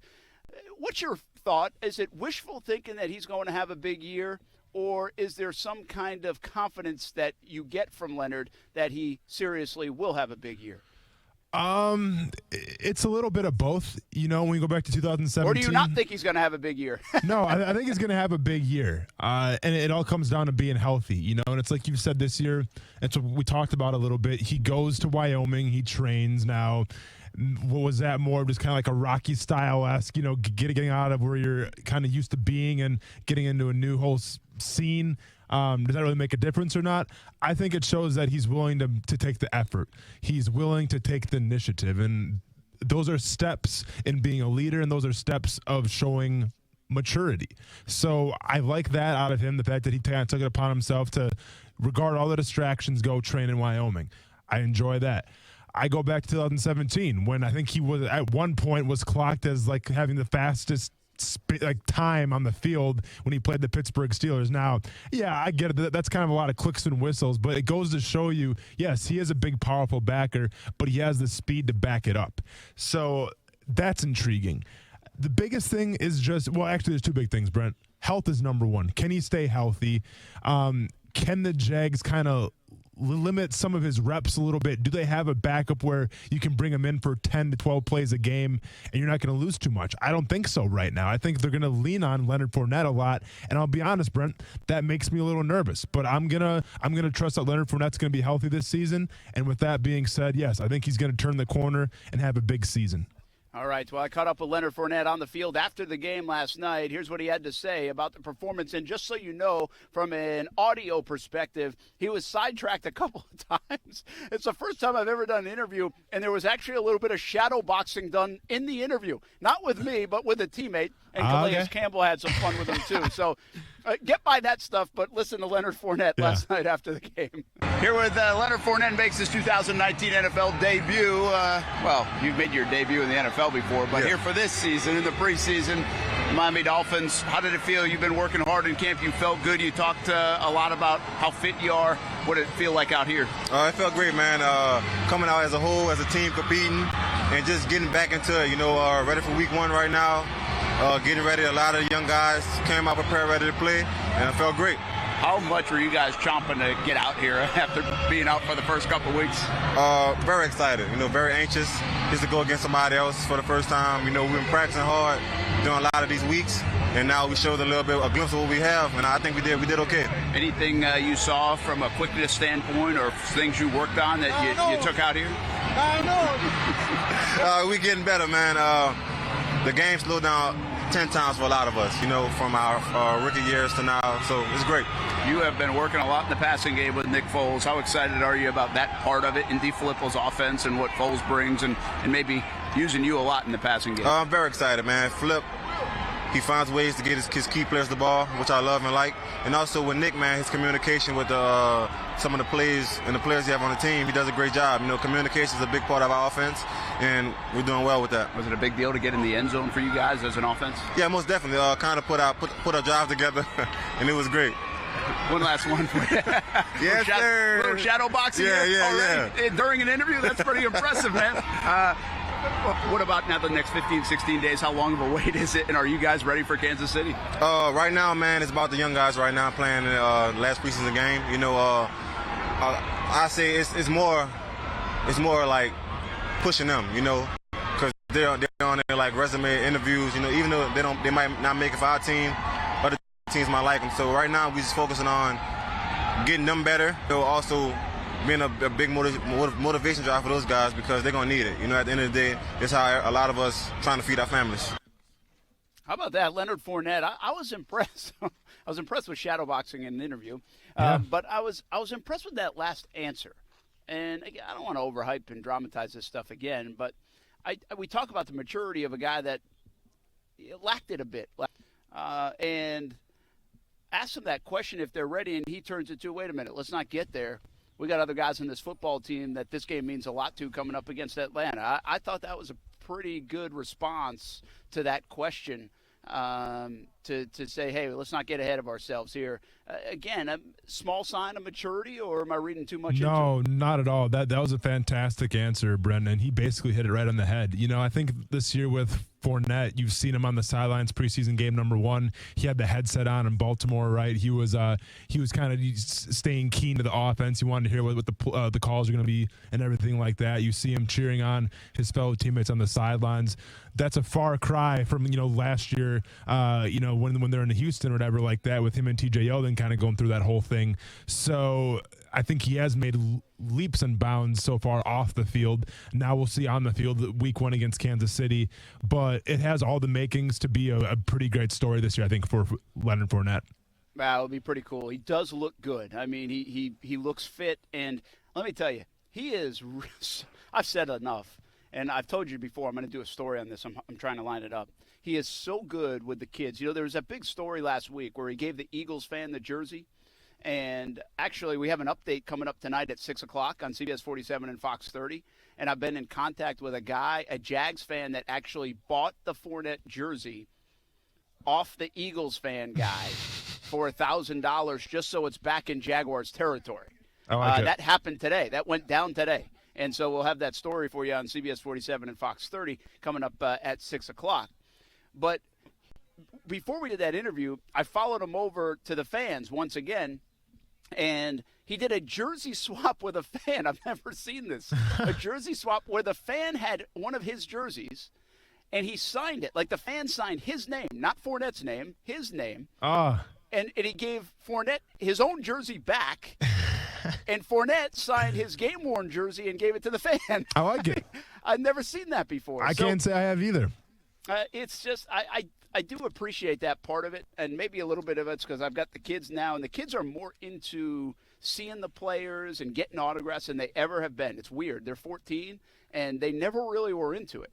But now they kind of are paying attention to it. They ask all the time, what do the players do right now? What do they do at this time? What do they meet about? They're asking all these questions. And so from what he does with the fans, especially the kids, I think is a really, really cool thing. And you can check out that interaction. I tweeted it earlier today, or maybe it was late last night, with Fournette and the fan. Hey, let's get to Ballin' and Fallin' real quick before we put a bow on this show in the final half hour, which will include a Gators and Canes prediction and final thoughts on the Jags last night. What do you got for Ballin'? Ballin'. So you've heard of the whole thing, Beat the Freeze, right? It's basically a sprinter who races fans around the morning track for the Atlanta Braves. Yeah, I could not win. Yeah. Well, have you seen Beat the Fridge for the, and I hope they pronounce this right, Gannett Stripers? No. Okay. Well, the Gannett Stripers are the AAA affiliate of the Atlanta Braves. The Fridge is a 300-pound gentleman who, by all appearances, looks like he could probably run a slower 40 than Tom Brady, but looks can be deceiving. Look this guy up on Twitter, on Instagram, wherever you guys look up stuff. But this past video where he raced somebody, he kind of comes out the blocks, and he's struggling. He's a bigger guy. He's over 300 pounds. It looks like he's struggling, and all of a sudden, he just turns on another gear and absolutely torches this guy that he's sprinting against. I would say, realistically, if we're being honest here, I think the Fridge probably ran about a 4.8, 4.7, or maybe even a 4.7. I'm not kidding, man. He's absolutely flying out of the gates. I'm not sure how NFL teams haven't given this guy a call yet. It's beyond me. 300 pounds can move like that. I'm sure a team can find a spot for him. I did not see that, so he's I'll have called to the check Fridge. out that Yep, video. check him out. Fridge, I like it. Hey, how about balling for Phil Mickelson, my guy? Did you see this tweet? He's awesome on social media, man. He just joined Twitter like a year ago, and today's tweet, he's laying by the pool. And he says, I would love to be competing at Eastlake right now at the Tour Championship, but sipping 1985, I don't even know how to say this, Haut Briand, which is like a drink of some kind. Yeah, sure. Poolside, while working on my tan and spending time on social media isn't a bad way to spend the week either. Living a good life. That's Phil Mickelson. That's a pretty big flex right there. Well, I'm glad to see that he's drinking alcohol and eating again, and he's not going on his 2-week fast or whatever he did for that whole thing. That was crazy. He does look thin, though. I will say that at 49 years old or whatever he is. Yeah, so, maybe he's getting ready for the ESPN the magazine body issue as well. Yes, maybe that's what it was. What's fallen? Fallen. Oh, Brent. Winnipeg, Manitoba hosted a preseason game between the Packers and the Raiders last night. Unfortunately, our hospital neighbors to the north weren't ready for an NFL game due to field conditions of having to move the goalposts due to the CFL field setup at Investors Group Field. So what ended up happening was they had to change out the goalposts. When they did that, it led the end zone to kind of be just chewed up and not playable for the NFL players, unfortunately. So this led to the NFL field only being 80 yards and the end zones being in the 10-yard lines. If you watched any of this game last night, it looked weird to say the least. All right. My fallen, which also could be called ballin', is Josh Scobie on social media today. Did you see this? I don't think so. Here it starts. Okay. Getting a vasectomy today. Should I live tweet? And here we go. Doc is finally in the room. First thing he says is, were you at the Jags game last night? Scobie, can we talk about that later? Let's see what else. Hold on. Let me get more. This is real? Oh, no, it's in. And we're in. Here's more tweets. What have you done so far, Doc? Thinking he should be done? Yeah. Quote, just numbing the skin. WTF. Scobie, don't look down. Don't look down. Don't look down. Josh says, nurse says she is born and raised here and never been to a Jags game. Good time to talk about this. Can I interest you in some season tickets? Doc just said, whoops, sorry. No eye contact, Doc, please. He better take me out for a nice dinner after this. Nurse, how many kids do you have? Me, 2 boys. Nurse, didn't want to try for a girl? And we're done. Yet I'm still laying here naked. They have opened the door to the room multiple times. Doc just said, well, that was a first. Scobie says, first for what? He said, heading now home. I'll check back in later when the pain pills kick in. One final one. Update. Been icing the fam for a few hours. Josh Scobie on social media today. Ballin' and falling. Yeah, I'd say that to the least. And thank you, Josh Scobie, for reiterating the point that I'm never going to get a vasectomy, because after hearing that on Twitter, there's no way. I'm going to walk around with a loaded gun the rest of my life, man. Forget it. I don't even care. Don't even care. On that note, we take a break. Got Action Sports Jax on ESPN 690. A little more Jags and Gators and Canes prediction all on the way. And then we set it up for high school football, week 1 of the regular season. It's a hot one in Lake City, but thanks for hanging out with us.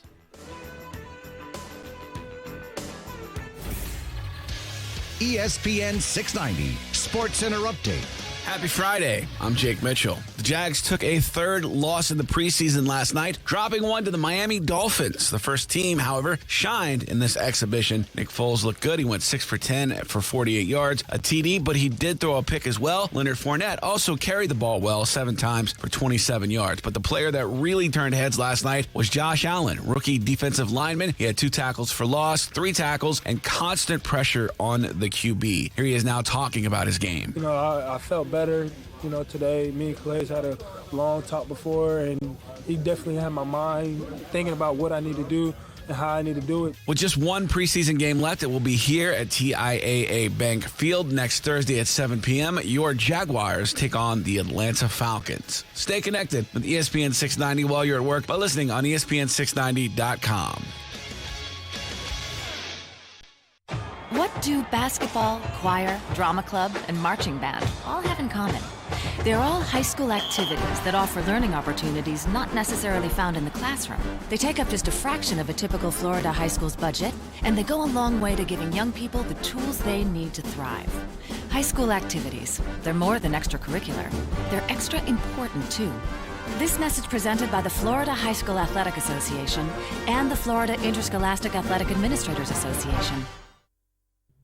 Hey, fantasy footballers, this is Brent Martineau. Pizza, wings, and ice-cold drafts at your upcoming draft. Let's make it happen. Host your party at Renna's in Neptune Beach, the newest of 5 locations in the area. Specials available for your draft party, plus Wi-Fi and televisions. Pick the players with the fastest 40 times at Renna's Pizza, family-owned for more than 40 years. Want a fresh one? Then get to Renna's Pizza in Neptune Beach for your fantasy football draft party. And tell them ESPN 690 sent you. Is today the day it'll finally stop raining? We sure hope so, but it's been a very wet summer so far. This is Mike with Big Fish Roofing. Don't forget, your roof is the first line of defense against the elements. Here at Big Fish Roofing, as an Owens Corning Platinum Preferred Contractor, we are locally owned and we drive our business with quality and integrity. We do not require any down payments until your roof project is complete. You can find us at bigfishroofing.com or facebook.com/bigfishroofing. We are the roofers you can trust. We are Big Fish Roofing. Get all the perks with the Planet Fitness Black Card for $1 down and $21.99 a month. Bring a guest anytime and more. Join in club or at planetfitness.com. Regularly $59 to join. Hurry, $1 down ends August 27th. See club for details. Honda of the Avenues is seeing zeros. 0 down payment, 0 first payment, and 0 security deposit. This month, sign and drive a new Accord LX for just $269 a month with 0 due at signing. Or buy with 0% financing at Honda of the Avenues, the Honda Giant. 2019 Accord LX, $269 a month for 36 months, plus tax, title, and registration, with approved credit through AHFC. Lessees responsible for 15 cents per mile over 12,000 miles per year. 0% for 24 to 60 months on all 2019 Accords. 5% down, plus tax, tag, and fees. Valid on in-stock units only. See dealer for details. Offers end 9/3/2019. Hey everybody, Trey Wingo here from Golic & Wingo. Thanks for making ESPN 690 the fastest growing sports station in Jacksonville. It's clear Northeast Florida has great taste in radio. I mean, you're listening to me every morning, right? Join the ESPN 690 team and get your business notice today. The First Coast is making the switch to ESPN 690, and there's no better time to get your business in front of them. Call ESPN 690 today, 245-8732. That's 245-8732. Grow your business today on the new ESPN 690. Shoelace is a dolphin. How about that? Denora Robinson joins us on Action Sports Jacks on ESPN 690. Hey, man, this is pretty cool news. But it's exciting just to be back around football again. So, Action Sports Jacks, weekdays from 3 to 6 p.m. on ESPN 690. Brent Martineau. You see him every day on CBS 47, Fox 30. Action Sports Jax. Austin Lane. He's a former Jag star and current MMA fighter. Broadcasting live from the Anajar and Levine studio. This is Action Sports Jacks on ESPN 690 and ESPN690.com. Hey, welcome back. That last segment went south in a hurry. Almost. Oh, yeah. Sorry about that. Turn the volume down if the kids are in the car. Brent Martineau, Austin Lane, and now Kevin Sullivan on the back of the tailgate. Let's see if we can see you, Coach. Let's see. What, do I got to move over this way? No, you're good. I think we can see you a little bit. We're trying to fit 3 people into a split screen here. Get nice and cozy. It's only 100 degrees out. I was going to say. Oh, yeah. Austin, you in the air conditioning in there, Austin? You better believe it, man. I'm straight up living the good life right now. I have my therapeutic back pillow in the chair, doing really good stuff back here. Therapeutic back pillow? What's yeah, man, I kind of threw my back today a little bit, so I got a Did pillow you really? now. Yeah, oh, yeah. Big time. Wait a minute. What? Are we sidelined at all now? I mean, is oh this a no, problem? it'll last like 1 or 2 days. It's fine. I was in the squat rack, pushing it a little too hard today. Man, you can't listen. I thought I was Brooks you can't Koepka. squat as much as me. Well, I'm not worried about you, but I was trying to beat Brooks Koepka. Getting ready for the body issue. See, You better you're believe it, inspired now. man. Yeah, I am inspired. All right, Coach Sullivan, Hall of Famer, Jackson, Ed White, most recently, Atlantic Coast in between, and many other coaching stops. 27 years as a head coach, 36 years altogether. On the call tonight, you looking forward to this thing? We've got a good one. Man, I'm really looking forward. This is a way to get out and get it started, getting these 2 big state powerhouses together. Game within a game, big, strong offense, great defense. It's going to be fun tonight. Yeah, 2 really good programs. I mean, you know Verlin Dormany well, you know Brian Allen well, and seen what these guys have done. Brian's been around for 9 years, obviously former Florida State guy, played in the NFL for a bit. And Verlin, man, 4 straight state championships. He just spits out star after star after star. Yeah, they want to come play for him at Trinity. Why not? They've had a lot of success. And just think about this. At Trinity, they have 3 guys playing at Ohio State. Sean Wade, who will start at cornerback. Tyreek Johnson's a little banged up, but he's up there in Columbus. Marcus Crowley's a freshman. He looked really good in the video that I saw recently. I mean, and they have that kind of talent. Fred Davis, Miles Brooks. I mean, it goes on. And 3 USF commits right here for Brian Allen in Columbia. We're going to see a good one tonight. Man, it's going to be a great one. The thing I'm looking for, like I talk about the game in the game is those DBs against the offensive pass and attack. Sort of like you mentioned earlier, the Chiefs and the Jags coming in week 1.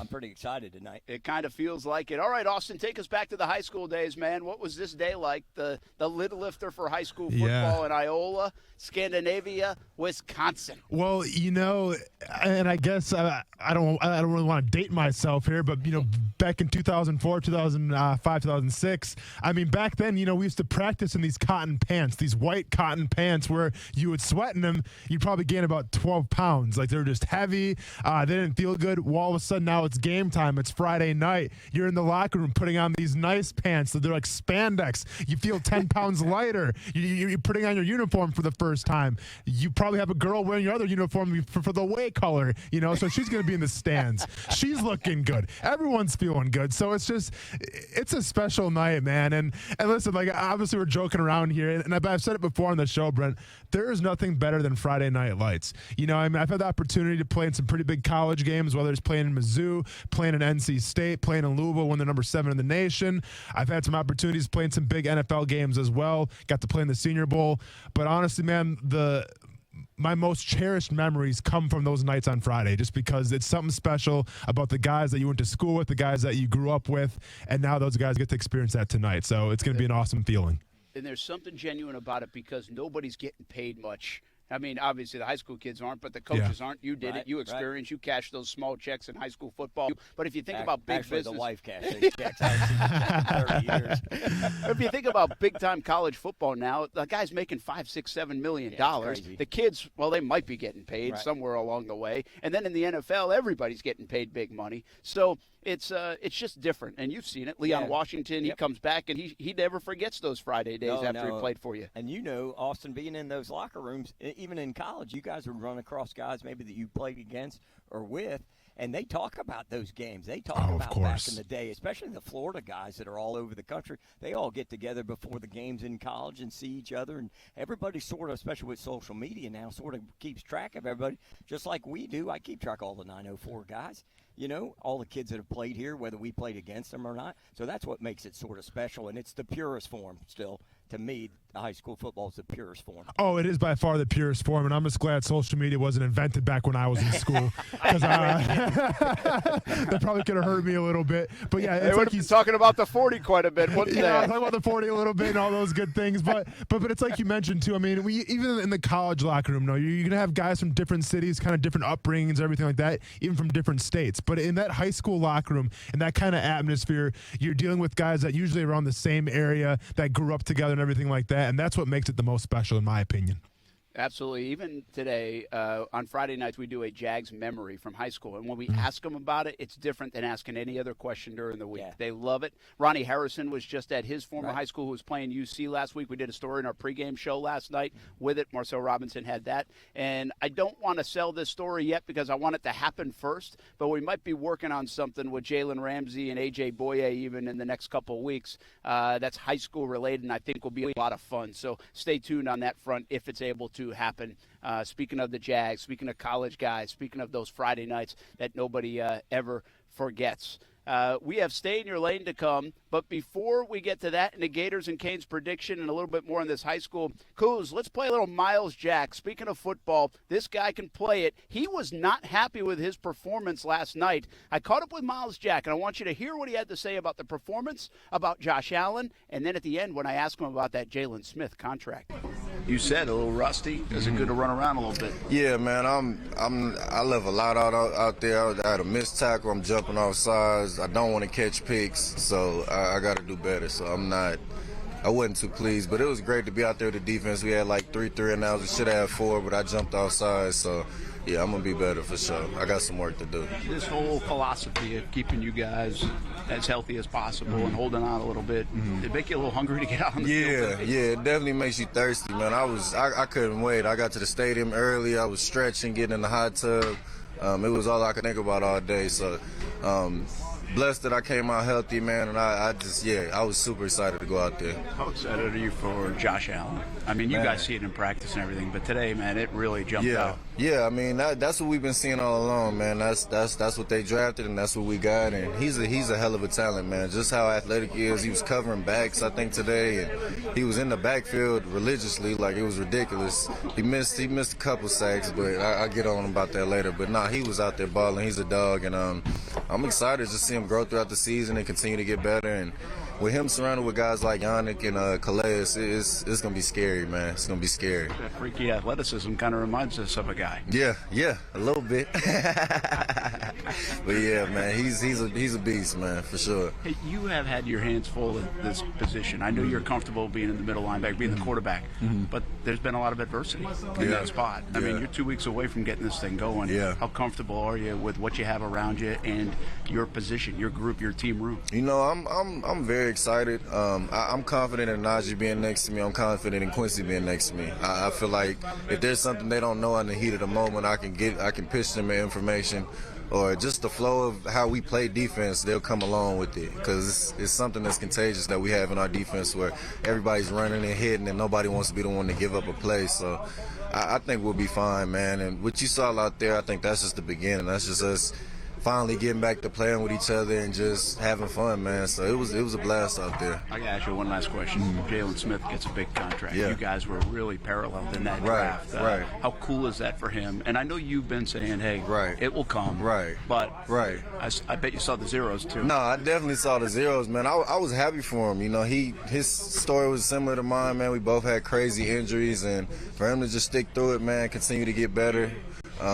It's a blessing, man. That's the whole reason we're in this league. We want to see guys get paid, and in particular, man, just kind of the bond me and him had, man. I'm rooting for him, and I'm glad he got paid, man. That was well deserved. He's been balling. He had a great year last year, and you know, those guys in my class, man, I'm competing with. So it's just kind of cool seeing them all get paid, and I'm just waiting my turn, man. I'm chilling, just watching everybody else boost up the numbers, so I'm chilling. How about that from Miles Jack? And those numbers continue to grow. Good perspective on Jalen Smith's new deal and where does that land Miles Jack. It was really interesting this week. We had Ryan O'Halloran on, Austin, and he thinks the Jaguars won't be able to keep Miles Jack. What do you think? Yeah, it's going to be hard, Brent, because you still haven't paid Ngakoue yet. You still need to pay Jalen Ramsey, and you only get one franchise tag per year. So that franchise tag will go to somebody, assuming that Jan doesn't get paid this year. And I think if you're going to try to keep Calais Campbell as well, and I get it, he's getting up there in age, but depending how he does this year, you may want him to stick around as well. I just feel there's a little too many cooks in the kitchen right now.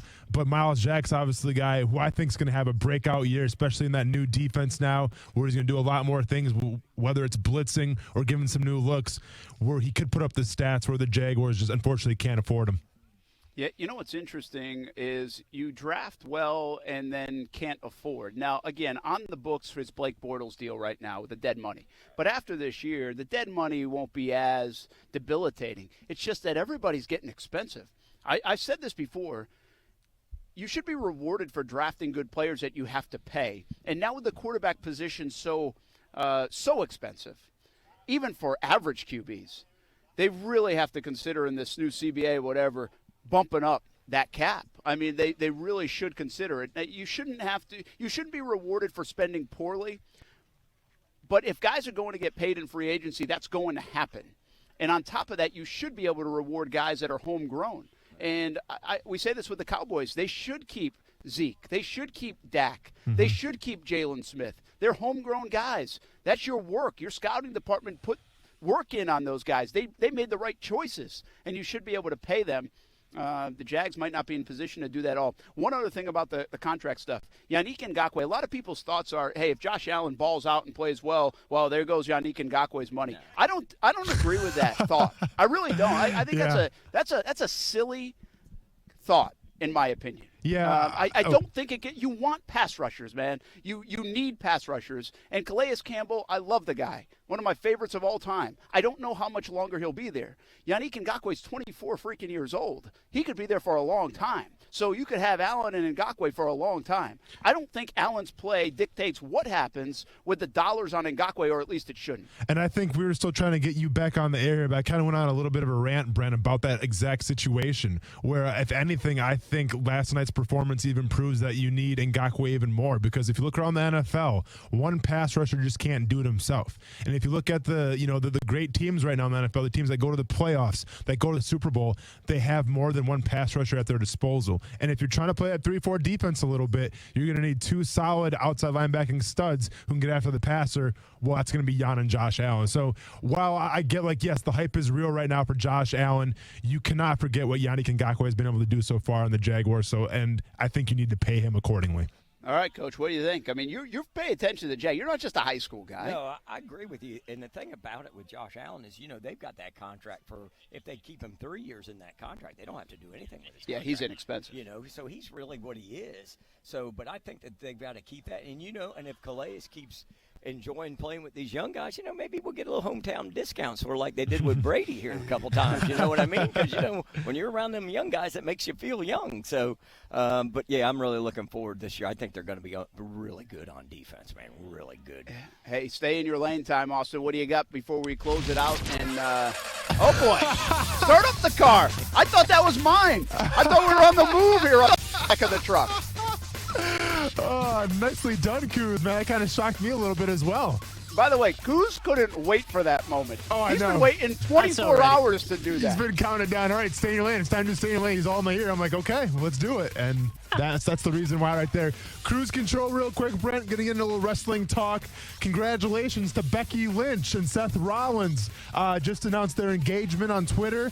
I think this is the first time where two world champions at the same time have been engaged. So that's pretty cool. And we're sending out good vibes and well wishes to Jon Moxley. Brent, not sure if you've seen this or not. Jon Moxley, obviously formerly known as Dean Ambrose, just joined All Elite Wrestling. He was kind of that blue chip signing for that wrestling company. Unfortunately, it's going to be out of the next big pay-per-view here in Chicago next weekend due to a major staph infection, something that he's been battling actually for the past couple months or so. So not good for Jon Moxley. Hopefully he makes a full recovery and can be back in time. They go on TNT starting in October. That was a mushy edition of Cruise Control. We're talking weddings here in wrestling. You better believe it, man. I'm going to be honest, Brent. It was a slow sports day, okay? There, I'm being honest. There you go. Hey, no problem. Pump your brakes. Brent, yesterday we talked a little bit about accountability in sports media. Now, I said on this show. Well, here we go. No, I'm not. Hey, I'm just saying. So I've said on this show before that I was kind of thrown off by the Giants picking Daniel Jones. But all things considered, I'll be honest. He looks like the real deal so far. Now, it's only preseason, but he has shown glimpses of brilliance. He's been so impressive that even the New York Post are kind of changing their tune a little bit as someone has screenshotted two separate articles, one being right after Daniel Jones was drafted and the other one after his performance last night in his third preseason game. The articles are as quick as reads. The first one after he got drafted. Headline, Blues clueless. Inexplicably, Giants take Duke quarterback at number 6. A year after not taking the quarterback in the first round, Giants GM Dave Gettleman shockingly selects Duke's Daniel Jones with the number 6 with the number 6 pick when many had him projected to go much later. And now let's go ahead and change that tune a little bit and switch it up. Last night, heir apparent is the headline. Jones makes it clear he's set to unseat Eli sooner rather than later. So there you go. It should say in like small print, sorry, we might have been wrong. Yeah, exactly. But I mean, hey, like I said, Brent, accountability is absolute, and I think everybody needs to apply by it, including the sports journalists. Yes, we all do. I think. Yeah, Hey, let's talk some Gators and Canes real quick. You got a thought on this one, Coach? What do you expect tomorrow night? Are you a Gator? No, I'm not a Gator, but I like Dan Mullen. I've always liked Dan Mullen. But I do think it's going to be interesting. You're a Knoll. And again, graduated Knoll. Both my kids graduated from Florida State. I don't owe them any money anymore, thank God. But I will say this. I think the game early will be a little bit closer. It's either going to be the redshirt freshman from Miami coming out and sort of being a redshirt freshman and playing his first big game on the first game of the year, basically, in the 100th year, 150th year, whatever it is in football.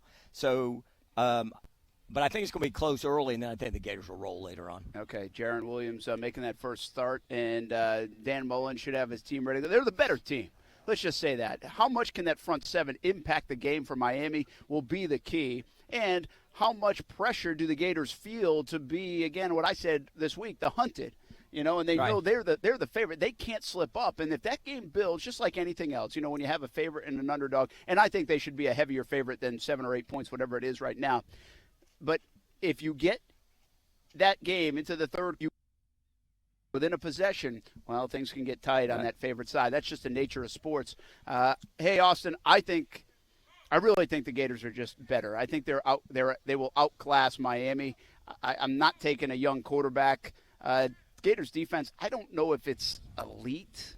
I don't know if it will be talked about as one of the best in the SEC and one of the best in the country, not with teams like Alabama, LSU, and Georgia. But it's good, and I think they'll give this kid fits with Todd Grantham. Yeah. I think 31-13 is what I'm picking. I think Florida runs away with it in Orlando. Okay, so I checked the weather on my app, and it said it's supposed to storm tomorrow night. So you know what that means? It's going to be clear blue skies all night tomorrow. And I have we know that Weather Channel app. You looking at the First Alert weather app, you'll get it right if you look at that one. Okay, I'll be sure to re-download that again then because I might have deleted it. Okay, so I'm taking the Gators 27, Hurricanes 10. Brent, you touched on a lot of points that I was going to get to. I think the only weakness right now of the Florida Gators is their offensive line. I think they're going to be okay, though, running that spread offense. It makes things a little easier on them. I think Felipe Franks is going to take a next step forward here. And anytime you bring a rookie quarterback in, his first time playing underneath the big lights, especially the big lights of Orlando, in a pretty hostile environment, I feel like, with a lot of Florida fans there, I think it may be too much for him. So Gators 27, Hurricanes 10. Hey, looking forward to it. Action Sports Jacks will be there tomorrow night in Orlando. We'll have all the coverage, post-game, everything on Action Sports Jacks Prime Time. That's tomorrow night, 10:30 on Fox 30, 11:30 on CBS 47. More program to tell you about. Tonight, of course, is the Friday Night Blitz. First game of the regular season in high school football. We'll have our normal TV coverage. I'll, in fact, be live from Lake City on TV later tonight at 10:30 and 11:15. But tonight, something new. Kevin Sullivan, the coach, the Hall of Famer, and I will have the call of the game of this one. Trinity and Lake City, Columbia, top 10 matchup in the state of Florida. It's coming up at 7:30 on ESPN 690 and all the social media platforms. Nice job, Coos. Good job, Austin. Have a good weekend, man. You too, man. We'll see you around. All right, good night, everybody. We'll see you on TV, CBS 47, Fox 30, and listen to us tonight on ESPN 690. Celebrate our 10th anniversary in September. It's the Action Sports Jacks Dream 18 Golf Tournament at the Golf Club at Southampton. Hey, everyone, it's Brent Martineau. Get